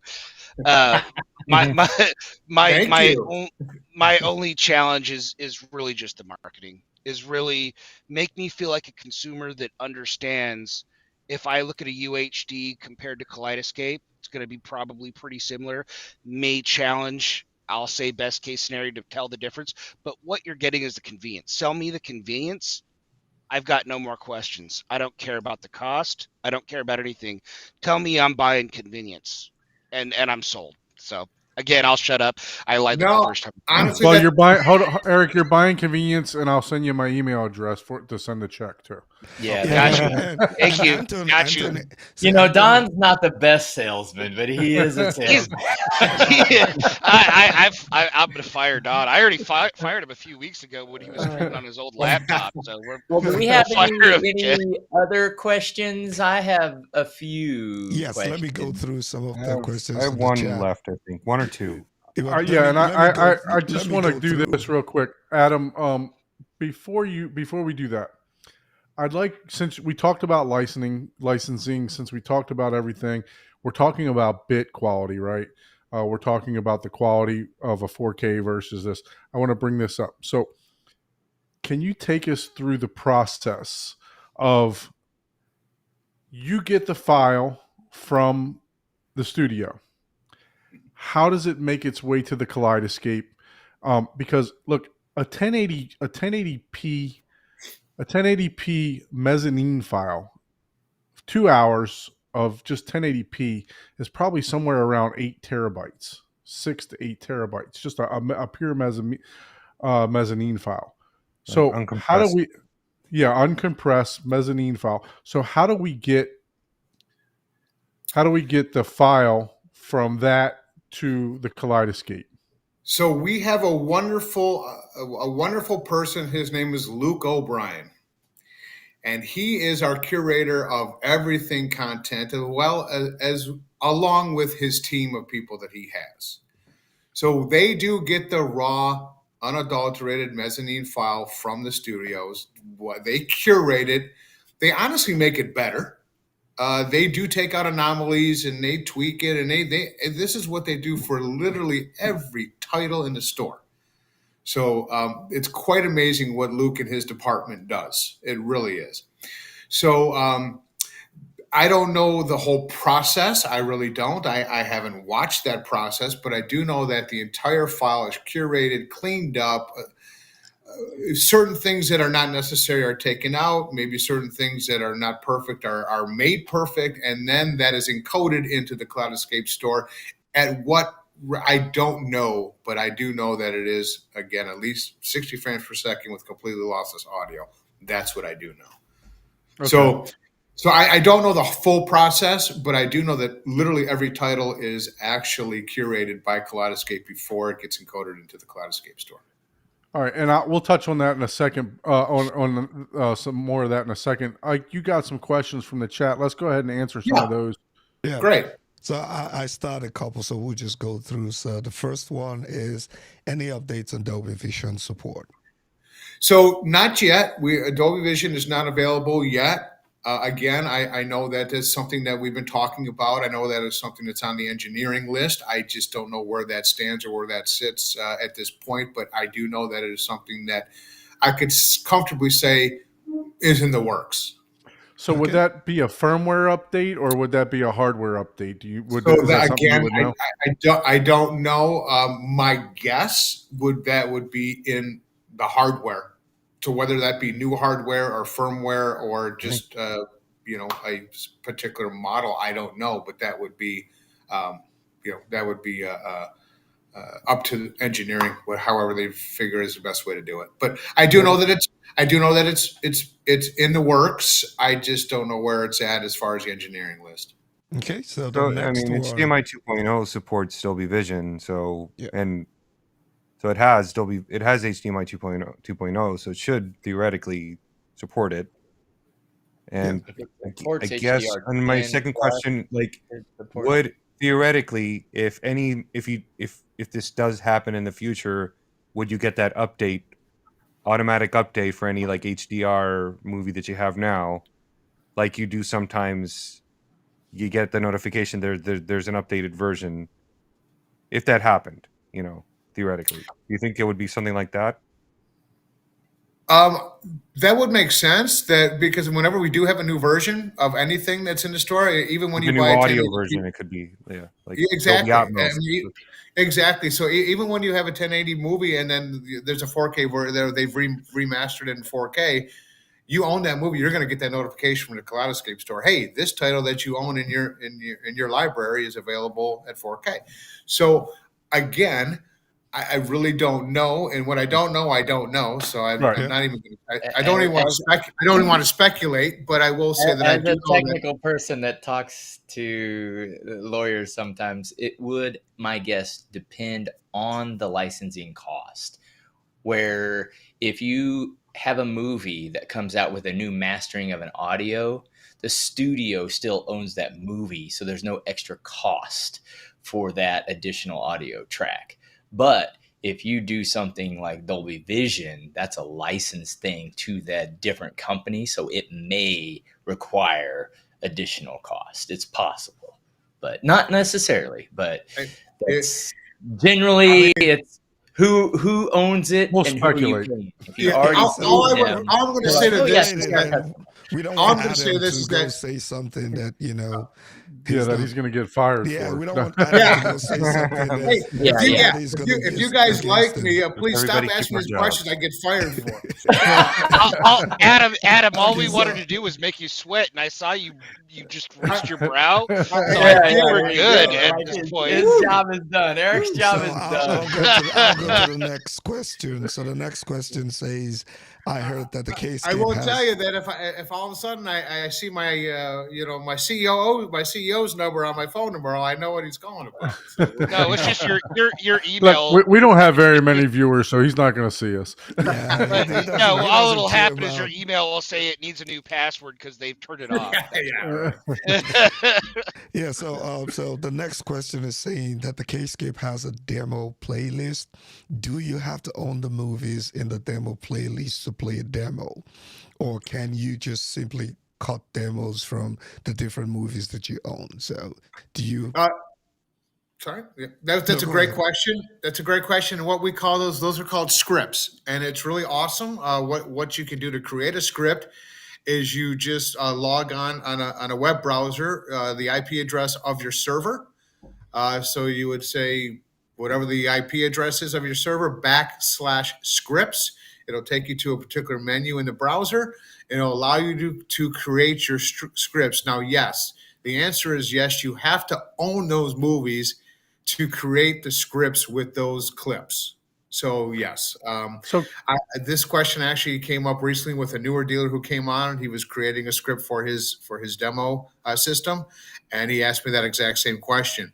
Now, we used to have some pre-canned scripts, and I believe we still have them, but I believe you still have to own that movie to be able to use that clip. Again, licensing fees. So let's say you put together, Adam, you put together a script, right? And I'm also a Kaleidescape user. You're a Kaleidescape user, and I want to import your script, that you put together. Is that something that's available to do? Let's say Adam, Adrian creates a script or Paul creates a script. Is that something we're able to do? You can import scripts, but again, I still believe, and I apologize. This might be a call to Andre, one of my technical guys. If we can in fact utilize any of those clips, if they're not a content that's owned already on your machine. So I'm just not 100% positive on that. I think I he's do. more asking if we both own the same. What he's asking is, can me, his technical guy, labor for him to do his scripting that he doesn't want to do? That's the real gist of his questions, I think. Hey, if you own those clips, you sure can labor away. Yeah. Yeah. That was my understanding too. That if I own the movie, if I owned the movies in the script, I was hoping you would say no that I to that could question. import somebody else's, as long as I own those movies that was on someone else's script. That was my understanding. Yes, if you own that content, it would allow you to build that script or utilize that clip. But and again, if you don't have that movie on own that movie in your library, I don't know if maybe just that particular scene would be taken off of that script and leave the rest that you do own. Again, those are some things I haven't really encountered yet, to be honest with you. So Okay, that's a good one though of for the home theater enthusiast. So I like the answer. Thank you. yeah, so if you own a movie from a set and then purchase the set, will it get discounted because you already have one of the movies in the set? yes, the answer is yes to that question. It will. So if you own, well, like for instance, the John Wick, right? So they have, I have all 4 John Wicks. You buy 1 or 2, there'll be notifications that this is available as a content set. And typically there is special pricing on those sets. And yes, if you purchased 1 already and now you want to buy the other 3 John Wicks, you can do so. And typically you will then have the set price for that content set, and whatever you paid so far for whatever movies you own in that set will be deducted out of the remainder. Correct. And you have that over UHD discs. That's a good answer. Yeah, Yeah. that's a good bargaining with the licensing because you don't get that at the stores. I can tell you that. Well, you have to let me buy tell the you whole what thing. else you don't get. You don't get your movies that you just purchased all of a sudden disappear like you do with some streaming Yeah. services because they lost the rights to that. Now that really upsets customers big time. Mhm. They bought something, to go to watch it, it's gone. And they say, well, what the heck happened? I purchased that from Apple or Prime or wherever they bought it. That's because that particular deal or those particular rights are now no longer valid. With Kaleidescape, you buy that, you own it. Period. It'll never come off your hard drive unless you take it off, and then it'll Okay. come in. So this one, and then we can take a break from the questions. What does replacing a hard drive out of warranty look like? So, good question. There is the products are now warranted for 5-year parts and labor. If there's anything that happens within that time frame, we are going to replace it. Now, if there is a failure of a hard drive outside of warranty, you can purchase hard drives on the larger servers. Okay, because there's multiple servers or multiple hard drives in those servers that if one does go bad, you can purchase another hard drive, put it in the slot where it's gone bad. That content and data will repopulate into that drive slot. Okay. The compact tears are a little bit different. It's only one drive in those smaller servers, and I do not believe those can be changed out outside of warranty. Okay. So I hope So that would just answers be your a new question. purchase of a new server then. It would be, yes. The crowd hushes. Do we know what size the differentiation is between what's rated and what's not? Um, Assuming we, 40, 36, I'm thinking 36. yeah, not exactly sure on that one. I apologize again. I don't want to give you incorrect information. So, Oh, you're But good. no anything, so buying the anything Terra that, Prime would probably be a safer bet, right? yeah, but anything that I have not been able to answer today, aside from some of the future product questions, Yeah. maybe more of the technical questions, please, get in touch with Don and the guys or anybody here on the podcast. Get in touch with me even via email. I'll be happy to share my email if you folks would like that. And I can always get those technical questions answered that I might be, a little iffy on, or just want to make sure we get you the correct. And look, we appreciate you saying, I'm not familiar or I don't know Yeah. about that, rather than Yeah. than saying, hey, trying to filibuster and give an incorrect answer. So thank you for that. Appreciate that. Yep. Yeah, and I'll follow up with the most important technical question about that $3,000 player / server. I'll follow up. Now, So- so there's Oh my God. so I can guarantee you, I did not say that, and I did not say $3,000. No, I that- can that- guarantee That you was that. not said. I want that said. Oh, I just caused problems. because we I'm a were project manager during the day, so I have to be organized. I don't have to be organized on this one. I just run amok. Yeah. now Big Jack says I'll definitely pay for a subscription service. I don't think that will be happening anytime soon. Right.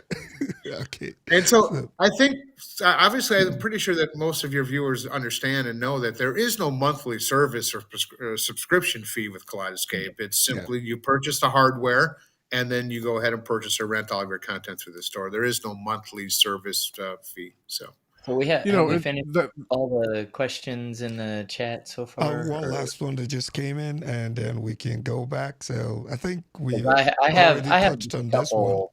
couple short questions. Yeah, as well. but quickly, let me touch on this one. So if you own a UHD disc and you want to buy the same movie, yeah, you do get a discount, right? That's the whole disc to. If Fred would have logged on at the beginning, he would have heard that. You got to use the Blu-ray. You can't use a UHD disc because that's correct. Oh, okay. That's because the firmware Yeah. on there's like there's like special firmware built into these drives that prevents the UHD disc from being read. That's my guess. No, Why that's doesn't it? that's correct. You so can share only my screen here. You can only you can only disc to digital, standard def or high def, no 4K UHD Blu-ray disc can be transferred over for the disc to digital promotion. And Yeah, real I quick, guess- how that I works. guess my answer is proof that I don't own the Kscape.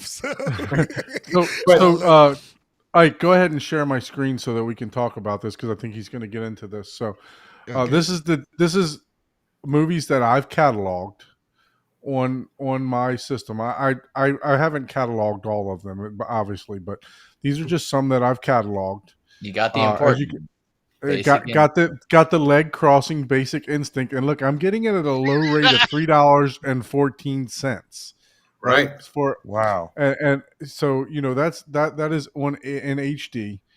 The Matrix Resurrection, $4.92. Oh, wow. Why Now, are you buying that? No, why are you buying Right, Sorry. I understand that. Yeah. So I was gonna say, no offense to anybody, but that's a lot of money for that movie. I'm sorry. So, and then the Kingsman. Sometimes the studios still set the price. The regular price is $24.99. They know Don's still gonna buy it. So you can see here that, and let me get rid of that. Let me dismiss this. This is telling me there's 2 updates to my movie. I have 2 new updates to movies that improve either video or audio. So they're letting me know about that. The Gentleman, $4.92. So this is the disc to digital program that you're talking about. And basically what you do is you use a drive that's recommended by Kaleidescape. It's just a digital drive that you literally stick you stick the drive into the USB port on It's the really back of easy. your Kaleidescape, and you are, and I'm telling you, it's like a 20-second thing. You put the disc in, you close it, it scans it, and then it catalogs it for Pops you. right out, and it ejects Yep. the disc, and it's just. I have to admit, I review products, and it's incredibly easy to do. It's like it's for the layman. It is now. It was a little bit I know. more difficult I heard about that. a while back, but now to We're talking catalog your about like a disc. dramatic improvement. It's like Yes, this is like this night and was day. a great feature that Kaleidescape added at no additional cost to the end user, right? So other than purchase a drive, so it's a great feature, and I'll let Adam touch on that a little bit more. Sure. This is awesome. And this whole disc to digital promotion and program really has made it a lot more feasible and um, a lot more comfortable for our legacy clients to move forward and to move into the new 4K Terra stuff. And this is why we did this and why we offered it. And I'm not sure who it was who said that they did buy that $30 optical drive, and we have vetted about 3 or 4 of them that you can literally buy on Amazon for $30. And how it works is you plug this optical drive into the USB service port of the Strato C player. It will automatically kick that player into catalog mode, and the logo on the front of the system of the Strato C player will flash. Mhm. Then you know that you're ready to go. The client or their integrator, whoever would like to do it, can actually put the disc in one at a time. It will read that label one at a time in about 3 to 5 seconds, and it'll automatically take that disc and that title and catalog it into the digital offer section, which is what Don just showed you. And then the client has the opportunity to purchase it at whatever resolution they want. Maybe UHD is fine, so maybe he'll buy it for the $3 for the 1080 version, right? Oh, hey, wait a minute, I love this movie, and for $6 or $7, whatever it might be, I can now have it in 4K. So let me just go ahead and buy the 4K version of it. So this has been really spectacular to again get the people away from that physical media nightmare and that closet they have in their AV room that has literally shelves and shelves and shelves of discs, right? And it's again, I think you want to talk about convenience. That's all about convenience, right? Just 100%. let me sit down and let me have my library right here at my fingertips, all right here in front of my eyes. And So, Adam, that is really the benefit. the $1 million question though is when will this be available for UHD, if at all? Yeah, again, that's a great That question. that is the firmware issue again with the drive, Yeah, with yeah. the optical drive that you buy. The reason I know that is because for any enthusiast that's gone through the trouble of figuring out a way to rip a UHD disk, you actually have to buy, or you have to change Specific the discs, firmware. and you have to flash the firmware. Yeah. You have to Right. flash the firmware, yeah. Yeah. So So that's if you don't do that, it won't recognize the disk. It would look. just I mean, if you're purchasing the disc, 90% of the even when you purchase they a have 4K Blu-rays. disc, they have the Blu-rays. 95% of them come with the Blu-ray. And then what Kaleidescape's doing is exactly what Adam said. They'll give you the option to purchase the 4K. You just got to scan the. You just got Yeah, to you get the scan same the. discount whether or not Right. Yep. they have the ability to use the 4K or the Blu-ray. They're giving you the same price regardless, even if Kaleidescape would be able to read a 4K, they would still offer you the same discounts. So now Exactly you need correct. need to kick And back Don, you the made a good. stream so I could look at my discs and make sure I've got Blu-ray. Yeah, pulled. because there are a couple instances where I've bought 4Ks and I was like, oh crap, this one didn't come with a Blu-ray. But out of those 5 times, I was extremely surprised. Like, oh, wait, what? Sorry, I Yeah, stepped and on you, Adam. the good Sorry. part about it, the good part about it is the catalog discs actually show up in your collection also. You can have them show up, you can either show your downloaded in your collection, you could show your entire collection, you could show what's in the cloud, and that's been a recent update also. Can you touch on that a little bit, Adam? Yeah, I mean, the fact is that it's great. So sometimes if you have them cataloged, you can have them. They'll still be on the GUI, but they'll be grayed out. So that's kind of a reminder to the customer and the end user. Hey, I cataloged this, but I guess apparently I haven't purchased it. And then obviously when they'll make a purchase, it'll obviously download it and be able to be used. So the store is constantly going through evolutions. We have a whole content team at Kaleidescape, and they really it's really all about the ease of use, the functionality, and the experience for the end user, because that is so important to us as a company.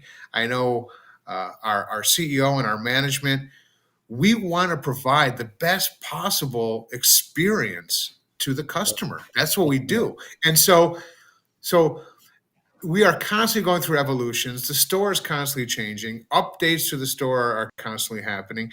I don't exactly even know what it was, but I know earlier today, before this podcast, I had a notification email from our IT department about something that was just going live in the store. As a matter of fact, that looked really cool, but I didn't have a chance to really look at it. So also, we always are consistently working with the studios to have special deals. Like on I remember last May the 4th, we had a May the 4th be with you special, right? For Star Wars lovers. Okay. You could buy every single Star Wars movie for $10. So literally for $120, you can have the entire Star Wars collection on your Kaleidescape in the best possible resolution. So that also brings in the engagement. That also drives the engagement from the customers. That's also all about that experience and ease of use and enjoyability that I believe it was Ariel who mentioned earlier. So, And one thing I don't think we've touched on is, since the Kscape is our Kaleidescape, we call it Kscape. It integrates with a lot of integration automation systems. That was going to be the next thing I brought up. Yeah, go ahead. It's not just a matter of Control 4. convenience, but with a professional or custom installer, you can further make that ease of use broaden with curtains, lighting, environment. Thank you very much for bringing that up. I'm glad we had a chance to talk about it. Absolutely. We provide the metadata for all the control systems to do their thing, right? So whether it's Control 4, Crestron, URC, name it. Elan, again, I hope I'm not missing anybody because I don't want to exclude anybody, but Savant. Pretty much Savant, yeah, pretty much any and all control solutions we have drivers for. If our drivers are either older or maybe again, let's face some of these manufacturers on the control side, there's so many products, and sometimes they don't spend the time creating the real proper driver. I'm not trying to put anybody out on Front Street. It's just a fact.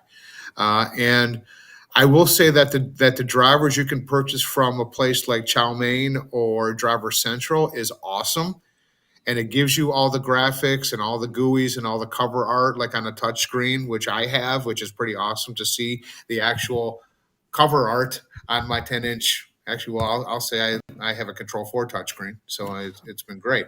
But nonetheless, we provide that metadata. So yes, when the movie starts, the lights. There we go. The lights. The Neo. Yeah, there's Control 4. Here you go. Thank you. The lights will dim when it's a change in the aspect ratio, and maybe you have a masking screen. The screen will actually automatically adjust to fill the screen properly. When the credits start to roll, the lights will gradually raise up, and just to give you that real feel of being in a cinema.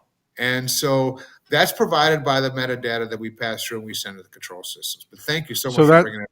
That's I was going to touch on that too. I got here. Let's talk about some features that aren't talked about enough, right? So those are some of the features. So, and that metadata that is actually being input or encoded into the movie by your curating team, correct? That is correct. That is absolutely correct. Yes. So that's not something that's done by the studios or done by the control systems. That is done by our team to curate those scenes and those that metadata commands to do those certain things with those control solutions. Yes. Thanks, Don. Thanks for bringing it Yeah. up because that really Yes. is. No. Yeah. Paul, and myself. But the the other thing. What about your screen masking? Does Kaleidescape control the automatic screen masking, or send the metadata for screen masks for the Control 4 or Creston or the other systems? Yeah, well, that's gonna be really done through the control system itself, the Okay. screen masking, and but yes, when the control system is going to control that screen masking based on the information we're sending out to the control system. I So see. the answer is they're actually doing it, but we are sending them the information to do it correctly. Okay, so you in order to do the automation portion, you have to have a control system of some sort. Yes, you do. How Correct. about So, Home Assistant? Would there be any type of integration or support for those like Eric that are like Home Assistant pros? Currently, there is no integration with that. Those with those types of more, I would say, consumer based control solutions. But I'm not saying that that can't change in the future. I'm just saying that right now, it's pretty much the programmable, CI type control solutions so that we to focus add on. on to that question, is the integration, so we would require access to APIs, and I'm probably going to ask you questions here that you'd be like, I got nothing on, and I'll ping you later. But what's going to happen for like Home Assistant is that an individual, a developer, picks that up because it's an open source product, and they say, okay, well, this is what we have access to in Kaleidescape, and we want to integrate to it. And as long as it's open, we can go ahead and do that. So to add on to the question is, are your APIs open? Are your connections open so anybody can connect to it, figure out what those commands are? And again, I'll connect with you offline and we could talk about it Yeah, or that's fine. I can tell you that they are not open APIs, but I okay. could, but I can tell you that. But if you want to get a little more technical on that, I'd be glad to chat with you about that offline, or even So put you in did touch. Chow Mein get special permission from you then? Because Chow Mein's an outside application, right, for the Control 4. Yeah, Did they that. get I don't know if that was something that was negotiated or specifically done But with in that's conjunction through with our guys. Control 4 though, so it's a piggyback. It's a skin on top of Control 4. So you're negotiating via Control 4 API, but what you do on top of that is up to you and up to Control 4.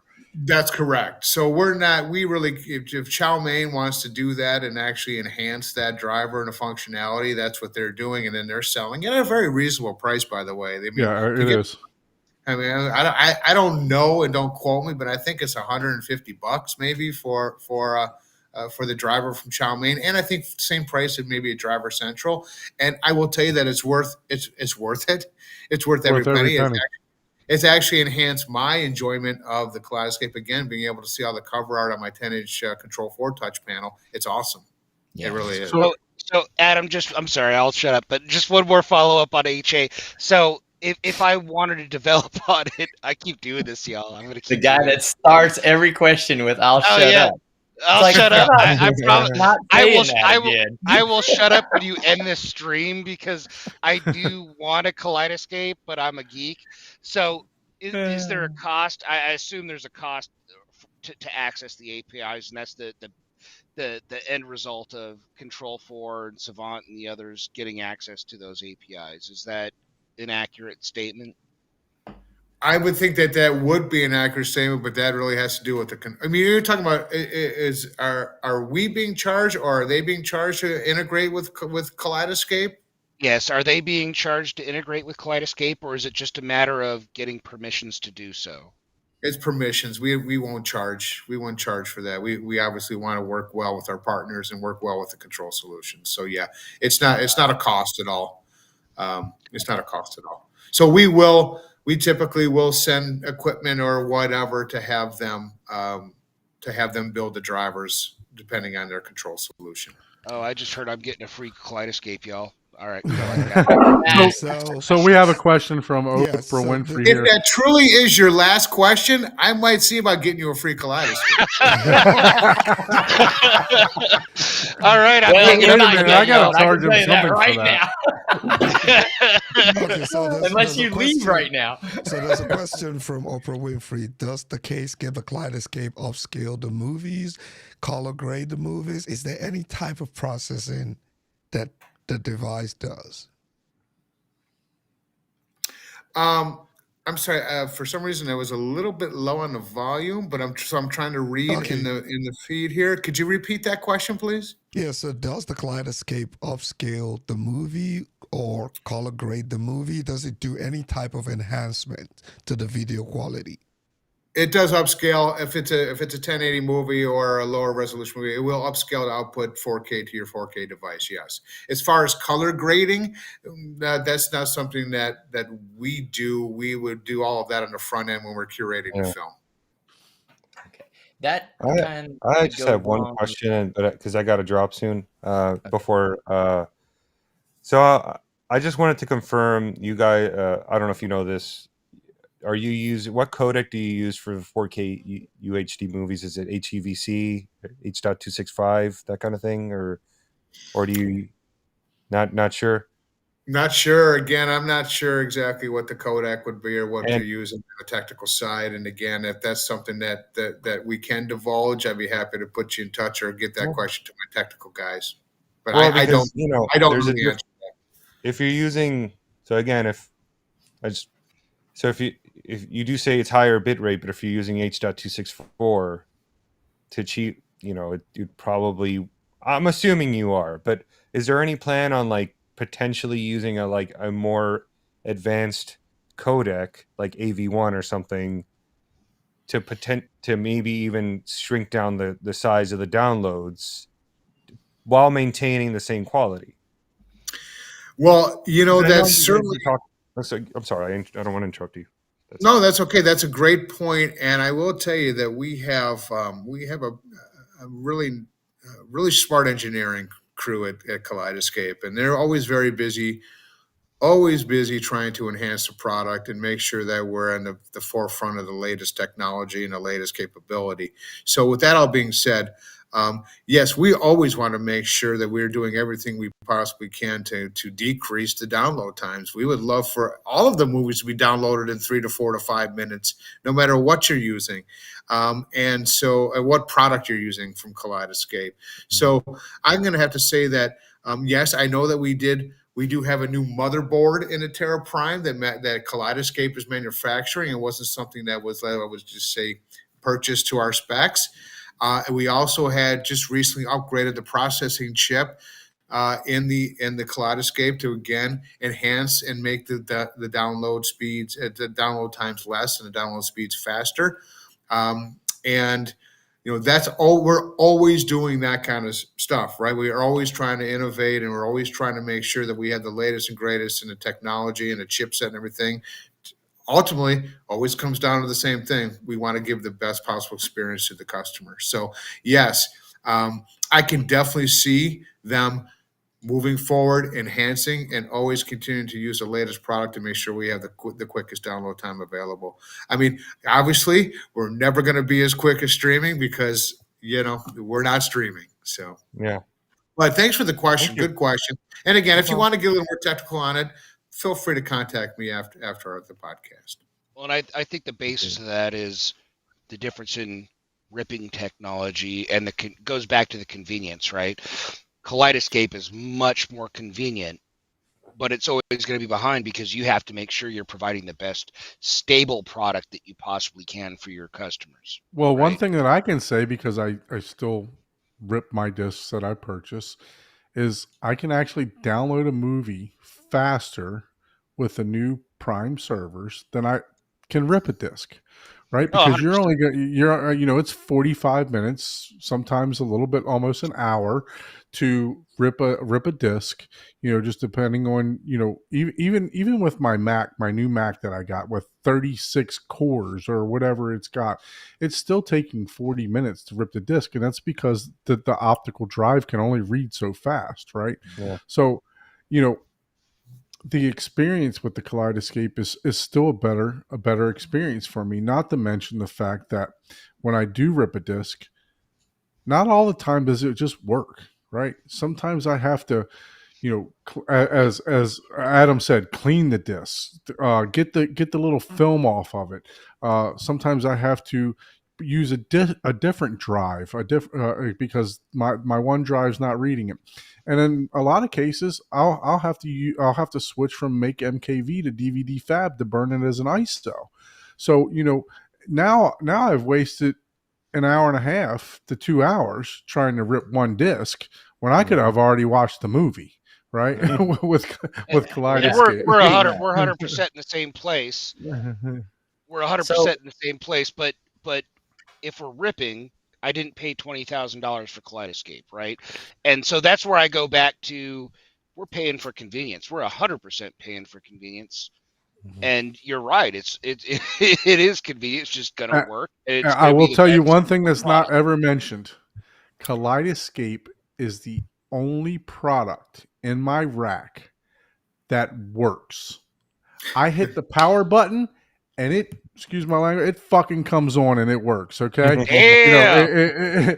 It's the only There thing in got my the rack that oh actually man, now works you every sound like a time. shield. Okay, on to the next question. This is I not a have a sponsored. This is few. not a sponsored show. I have a few questions that Go I ahead, will Paul. now force on because I've tried to ask them 5 times now, and you've answered actually some of these. Do you guys provide Kscape to commercial theaters a lot or at all?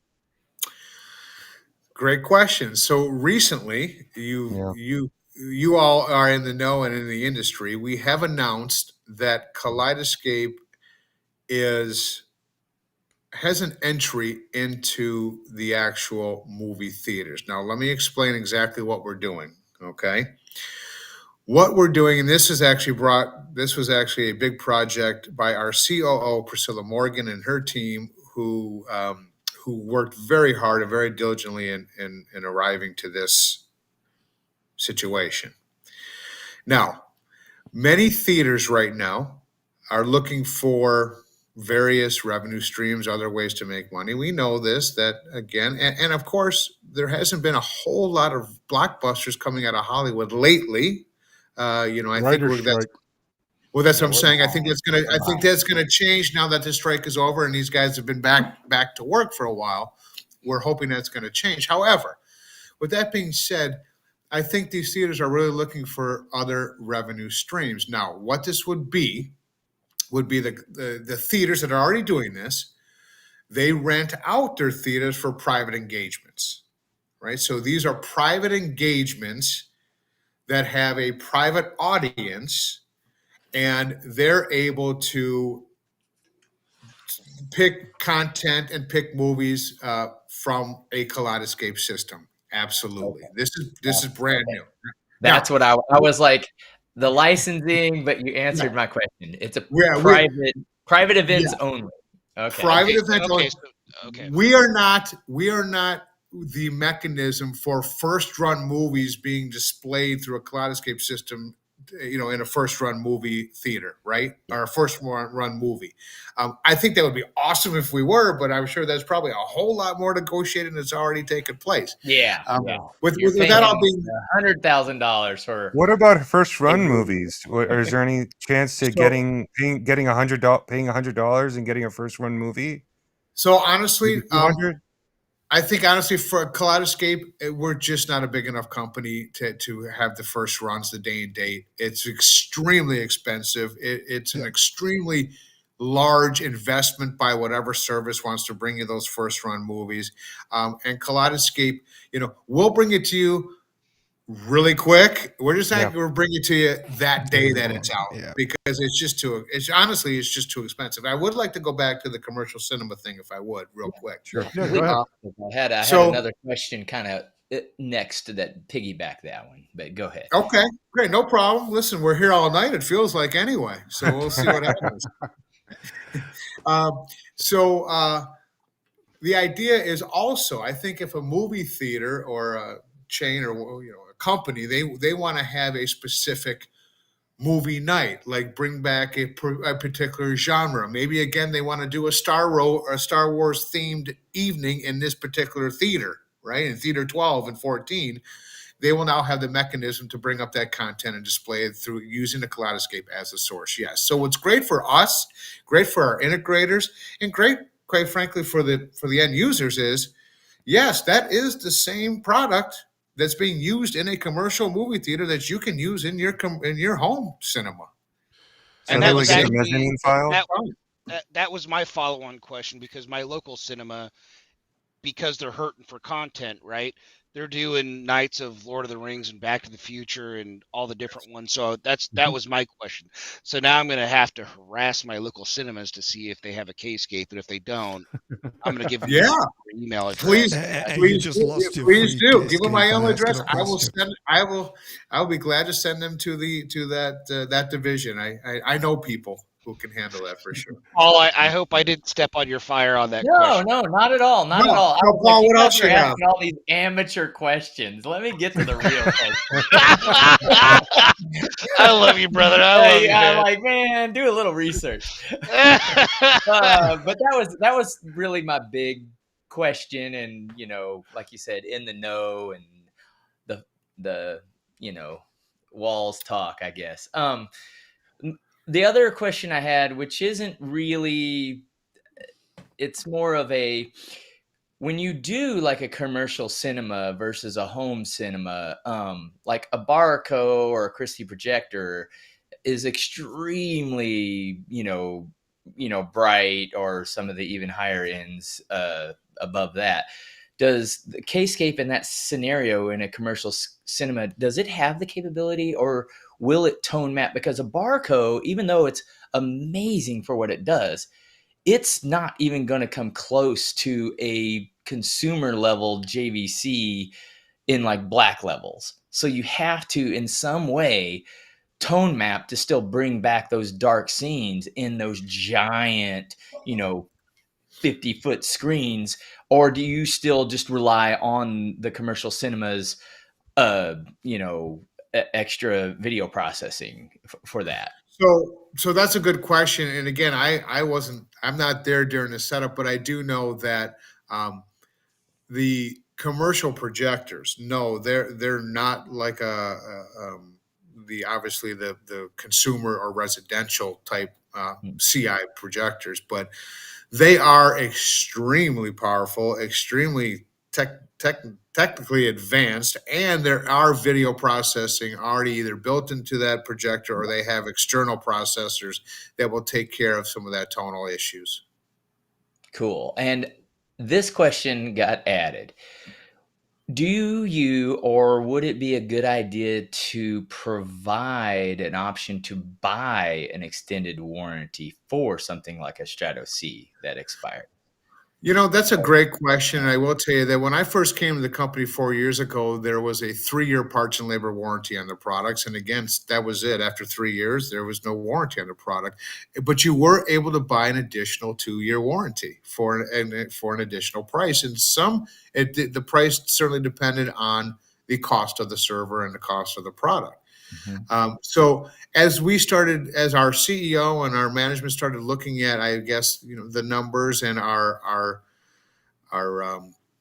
quality numbers, etc., they decided that I think we're going to just go ahead and straight up offer the 5-year rather than charge a customer to get an extra 2 years on the warranty. So Thanks for coming on, Adrian. Sorry. Yeah. Oh, sorry, Adrian. So yes, there will probably not be any potential possibility to go above and beyond the 5 years with an external warranty. But again, I don't want to say never. I don't make those decisions, and we'll see what what they want to do. Problem. So, Thank you. one thing that I get a question about, and a lot of times is about the movies, right? So, one thing that we didn't touch on is the amount of movies that are in 4K on the Kaleidescape system that aren't available in 4K on disc. Do you happen to remember that number? That of how many movies are in 4K? Last I heard, it was like 400 and some. I don't know the delta between what's available on stamped and physical media compared to what we have. I do know, and we've now gone into a number of 1900 4K titles, but that does include our television shows in 4K as well as the concerts. As far as movies, that number has always been roughly, and been growing, of course. It grows every day. You probably get the notifications, Don, that, hey, we've added this in 4K or this has changed to 4K. I believe we're up to about 1,600.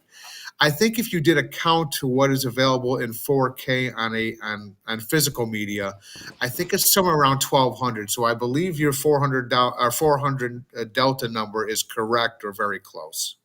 So there are about 400 or more titles in 4K in the Kaleidescape store than you can get in 4K anywhere else. That's And a lot. what make A yeah, lot. absolutely. What gives you guys the? I mean, I guess the studio just says, "Hey, we don't want to print these in 4K, but we're going to give you the opportunity," or is that something you negotiate on the front end to be able to obtain those titles like that? Well, I don't know for sure the answer to that question. I can only say that I would speculate that it's a lot easier for us to deliver that 4K file than it would be to go have a distributor stamp out a million copies of that in 4K. Right. Because Absolutely. that's very expensive, and like I said, there's only a couple companies, at least again according to the article I read and that I know, are even making disc anymore. So I think it really has to do with capacity, is what I think it has to do with. We can take it, Yeah. no problem. It's just the actual physical media. Who's going to stamp out that many discs anymore? Absolutely. So, Ike, I'd like to share my screen one more time, real quick. I want to talk about the collections, right? That we talked about special pricing disc to digital, but what we kind of touched on it a little bit ago. If you have one movie, Big asked this collection. I mean, this question: if you have the movie and then the collection, a collection's available, is there any discounts? Are you able to pull that sharing screen up for me, Ike? Yes, let me do that. Do you want a full screen? I think that Yeah, works. yeah. So look, I mean, one. This is in a section in the actual movie store to where you're getting a full Fast and the And all of Furious, them? all 10 movies for $64.99. Wow. So where you can get something like that for $64.99, you can't purchase it for that price, right? And it's all So 4K? That's wild. Sorry, that's wild. It yeah, is. absolutely. Okay. You know, Yes. let's see. There's some more collections. So Kaleidescape. The misnomer is that Kaleidescape charges a ton of money for their content and for their movies. Which, me personally, with the disc to digital program and these collections, and then they have a sale that comes out every single Tuesday. I don't think they make money on the movies, to be honest with you. If they do, it's got to be pennies on the I dollar. mean, yeah, it's probably That's like not where they're making yeah, their at money. most it's 30%. Hey, At so most. two movies. Do you have the Sounds of Music and The King and I? If you have Oh, those two movies, I'm definitely getting the Kaleidescape. King and I, the original King and I. The original King and I King and I. and the Sound And of the Sound Music. of Music, I'm about 100% sure in the Sound of Music. Yeah, There you go. yeah. All right, let's Yul The King Brenner, and I. Yul Brenner, King and I. Let's go. I need to However, see. I'm sorry. I would like to go back to what you say about these content, these packages, and the collections. You're right. You have 10 movies for $64. That's $6.40 per movie. You're getting them all in 4K, all the best quality, all curated, and all easily at your fingertips. So yes, I always have to go, because we always have to go back to the price. Sure, it is expensive on the front end for the hardware, but then the content, you're getting the best content, the best experience, and the prices on the content really are, quite frankly, in some cases, bargains. They really are, especially when we do these kind of special things, which, by the way, are only negotiated by our team in the studios. These are not some collections that you'll find in streaming services either. So again, that's what differentiates Kaleidescape from everything else that's out there. It's They just, are good prices. They I really mean, are. my favorite movie, Despicable Me, the whole collection. Well, this is to complete my set, so because I'm logged in here, so I'd have to find out because I have most of those movies. Let's see Did what you the say John Wick is. Despicable Me is your favorite Favorite movie, dude? movie? Dude, Like, Despicable Me is one of my favorite movies. I love that movie. I didn't even want to say anything after that. Ike, what did you bring me into and introduce me to Don, bro? Hey man, Despicable Me is a good movie. I like it. It's it's Toy Story is right there with it for me too. I like Despicable Me better than I do Toy Story. I do like No, Toy So look, that really is a good deal. So, and I Oh, think you wow. stepped Pirates of on the this, Caribbean. Adam. So Yeah. if I have, let's say I have the 9 Fast and the Furious because I hate myself. If I want to get that 10th one, it is discounted. yes, it would be discounted. Correct. Yes. Okay. Yes. yeah, because you saw the Despicable Me, it was like $19 to purchase that. I So don't know what the normal what you'll price see is if you have two titles of, let's just say, an eight title collection, it will give you the individual prices if you just want to buy one additional title, but it will also give you the balance of what that collection will cost, since you already own 2 of the 8, on what it will now cost you to purchase the other 6. It's not going to give you the price on what it's going to cost you to buy the 8. You already own the 2. It's going to deduct what you already paid from the collection cost, charge you the balance, and that's what you'll pay for the remainder of the collection. So it really is just the upfront cost. I mean, that's a deal because I mean on UHDs I've bought several series several times because another disc or two have come out and I've paid full price. So that's a deal. This isn't sponsored. I've been giving Adam a hard time this entire evening. So Yeah. Not at all. It's been fun, certainly. I appreciate it. I Yeah. appreciate the engagement. Great questions. Like I said, if there's anything that I have not been able to answer or have not answered to anyone's satisfaction, I'm happy to get that information either later offline or from any one of my teammates at Kaleidescape who would probably be best equipped to answer some of those questions. So one last question that I have for you, me personally, and man. this is You this better is make brought it up a quick. lot. I'm running out of beer here. This is brought up a lot. What happens? Let's say there's an unfortunate event because we us that know Kaleidescape knows that unfortunately there was a legal issue that happened in the past, right? So what happens? And I know you've already gotten all the rights from the studio and worked all that out. So, but let's just say that something happens to Kaleidescape. We don't wish any ill will on anybody. Is our players still going to work? Are we still going to be able to watch the content that we have? Are we going to still be able to access the content that's in the cloud? So that's a good question. We get that asked quite a bit, right? What happens? I've made this investment, and then what if you go out of business? Well, first of all, that would really stink because I love my job and I love the company. That's number Right. one. Secondly, what you own, you will always own, and you will always own those rights. And those movies and those titles will always be on your hard drive. So that will not change ever until, quite frankly, the hardware at some point in time will die. At some point, it could be 10 years, 20 years, 30 years, who knows, right? So whatever you currently own, you own it for life. Whatever's currently on the server, that will stay on the hard drive of that server for life. The only thing I would say is that you would not be able to purchase any additional content because we're no longer bringing in new content from the studios. So what you currently have, you will always have. And if you think about it, the people who have collections of hard physical media, if physical media goes away, what are they going to do? They're going to have Right. what they have. They won't be able to get any more. It's very much the same thing with Kaleidescape. And if their disc gets transparent scratched, to be Same thing. transparent though, Don, you do have to say if their servers go away, what you are left with is what's on your server. If you've purchased 20,000 movies, you only got what's on But your you need server. to Again, invest to in be the transparent. 90 tera No, server, that is not the correct. 8 That is tera correct. server. So whatever you have on your server, that will always remain on the hard drive. The store, again, these are obviously hypotheticals that we Right. don't Yeah. know what would happen or hope would never happen. Yep. But anyway, again, there was certainly might be a mechanism to certainly keep the store and the cloud running, even though we're not receiving additional content. But again, now I'm really kind of getting in the weeds. We're I getting. I mean, Yeah, look, this is we're no different talking than any other hypothetical. business that. Yeah, Yeah. this is no I would, different than yeah, any other business that would go honestly, out.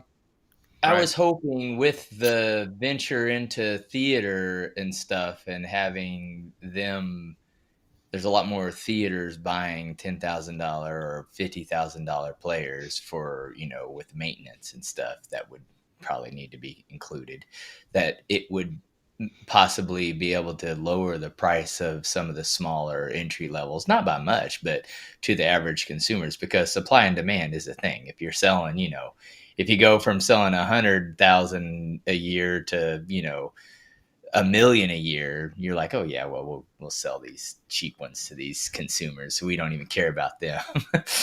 So we do have international viewers, right? We have a couple people. I know there was a guy on from Denmark the other day. So I know I said I had one more question, but tell us where Kaleidescape works. Because let's say I have a vacation home in the Virgin Islands, or in the Maldives, is it going to work in those areas?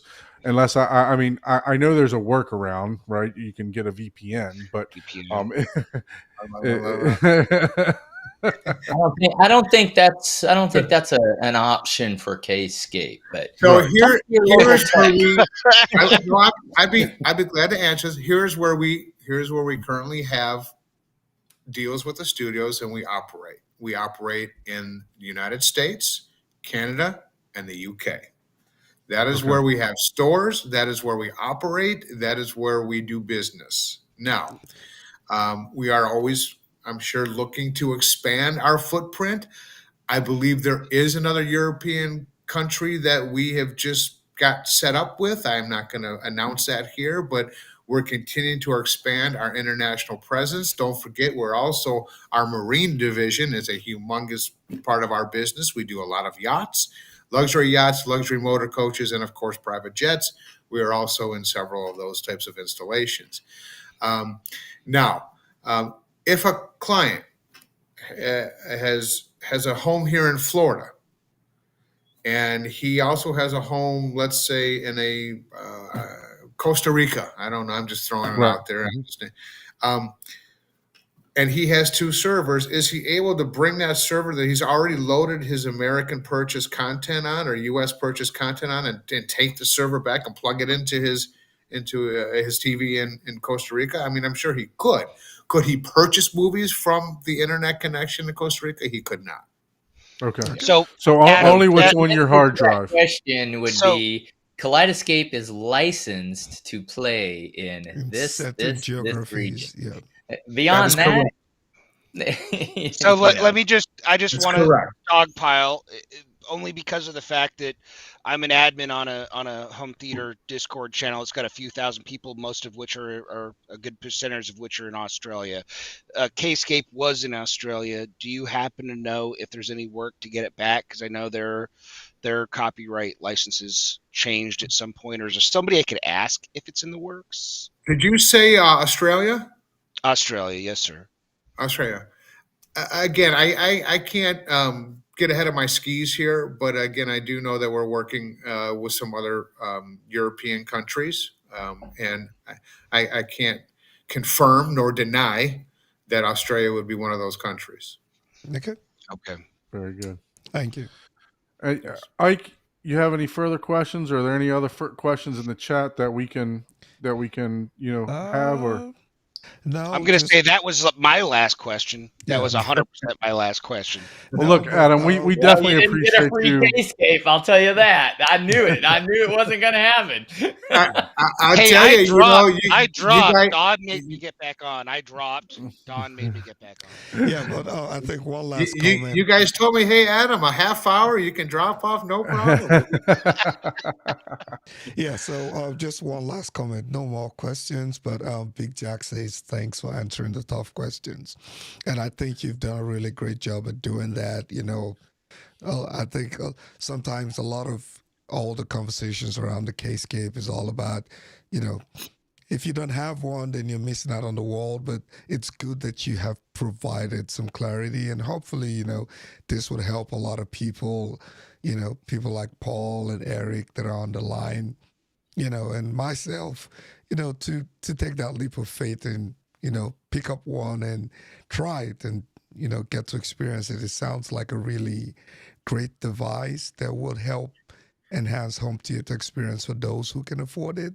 And hopefully, at some point in the future, we will get a much better entry level pricing for, everybody else. So, Yeah, yeah. no, well said, Ike. I definitely agree with that, and I'm going to leave it with this, and then we'll close out the stream. But this is pure testimony from my wife, and like I said, I've been a consumer of Kaleidescape way before I became a dealer, and I've been a huge advocate for it. Or arguing with people and talking to people about it, and just the ease of use about it is worth every penny to me. But one thing that my wife always tells me is, look, this was the best purchase that you've made for any of your home theater stuff. And it's just because of the ease of use. She can turn it on, she can use it, and it just works every single time I turn it on. There's no sound cut out, there's no this, there's no that. And I believe Kaleidescape will even let you know that if there's an issue with one of the drives or one of an issue with the server, they'll send you an email or an alert letting you know, hey, this is happening with your system. So, can you agree with that, Adam? Absolutely, absolutely. We want to make sure, we want to make sure that our customers and your customers are always satisfied, that they're never left in a lurch. And the fact is that this it sometimes becomes more than a hobby for many enthusiasts, right? And we don't want them to lose any of their data. We don't want them to lose any of their content off a hard drive. And so, yes, we monitor anytime there's a problem or a situation with any system. We get notifications, and we will then notify the integrator who's in charge of that system.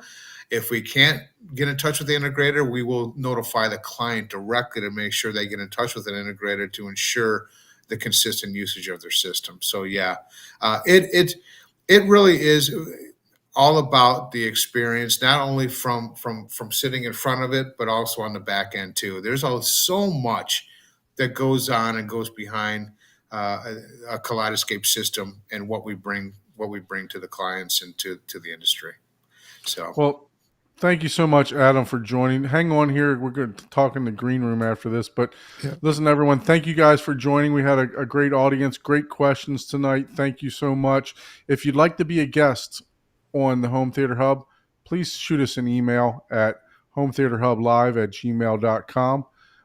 We look forward to giving you a theater tour next week. We got some good guests coming up in the next couple shows. Adam, you're a first industry guest, so thank you so much for doing this. Really appreciate it, and And you killed everyone it, will Adam. we'll see Killed you it, next buddy. week. Thank all you. right, my pleasure. Thank you guys. It's been wonderful. It's been a lot of fun. Thank Take you. care. Yeah. Bye. All right.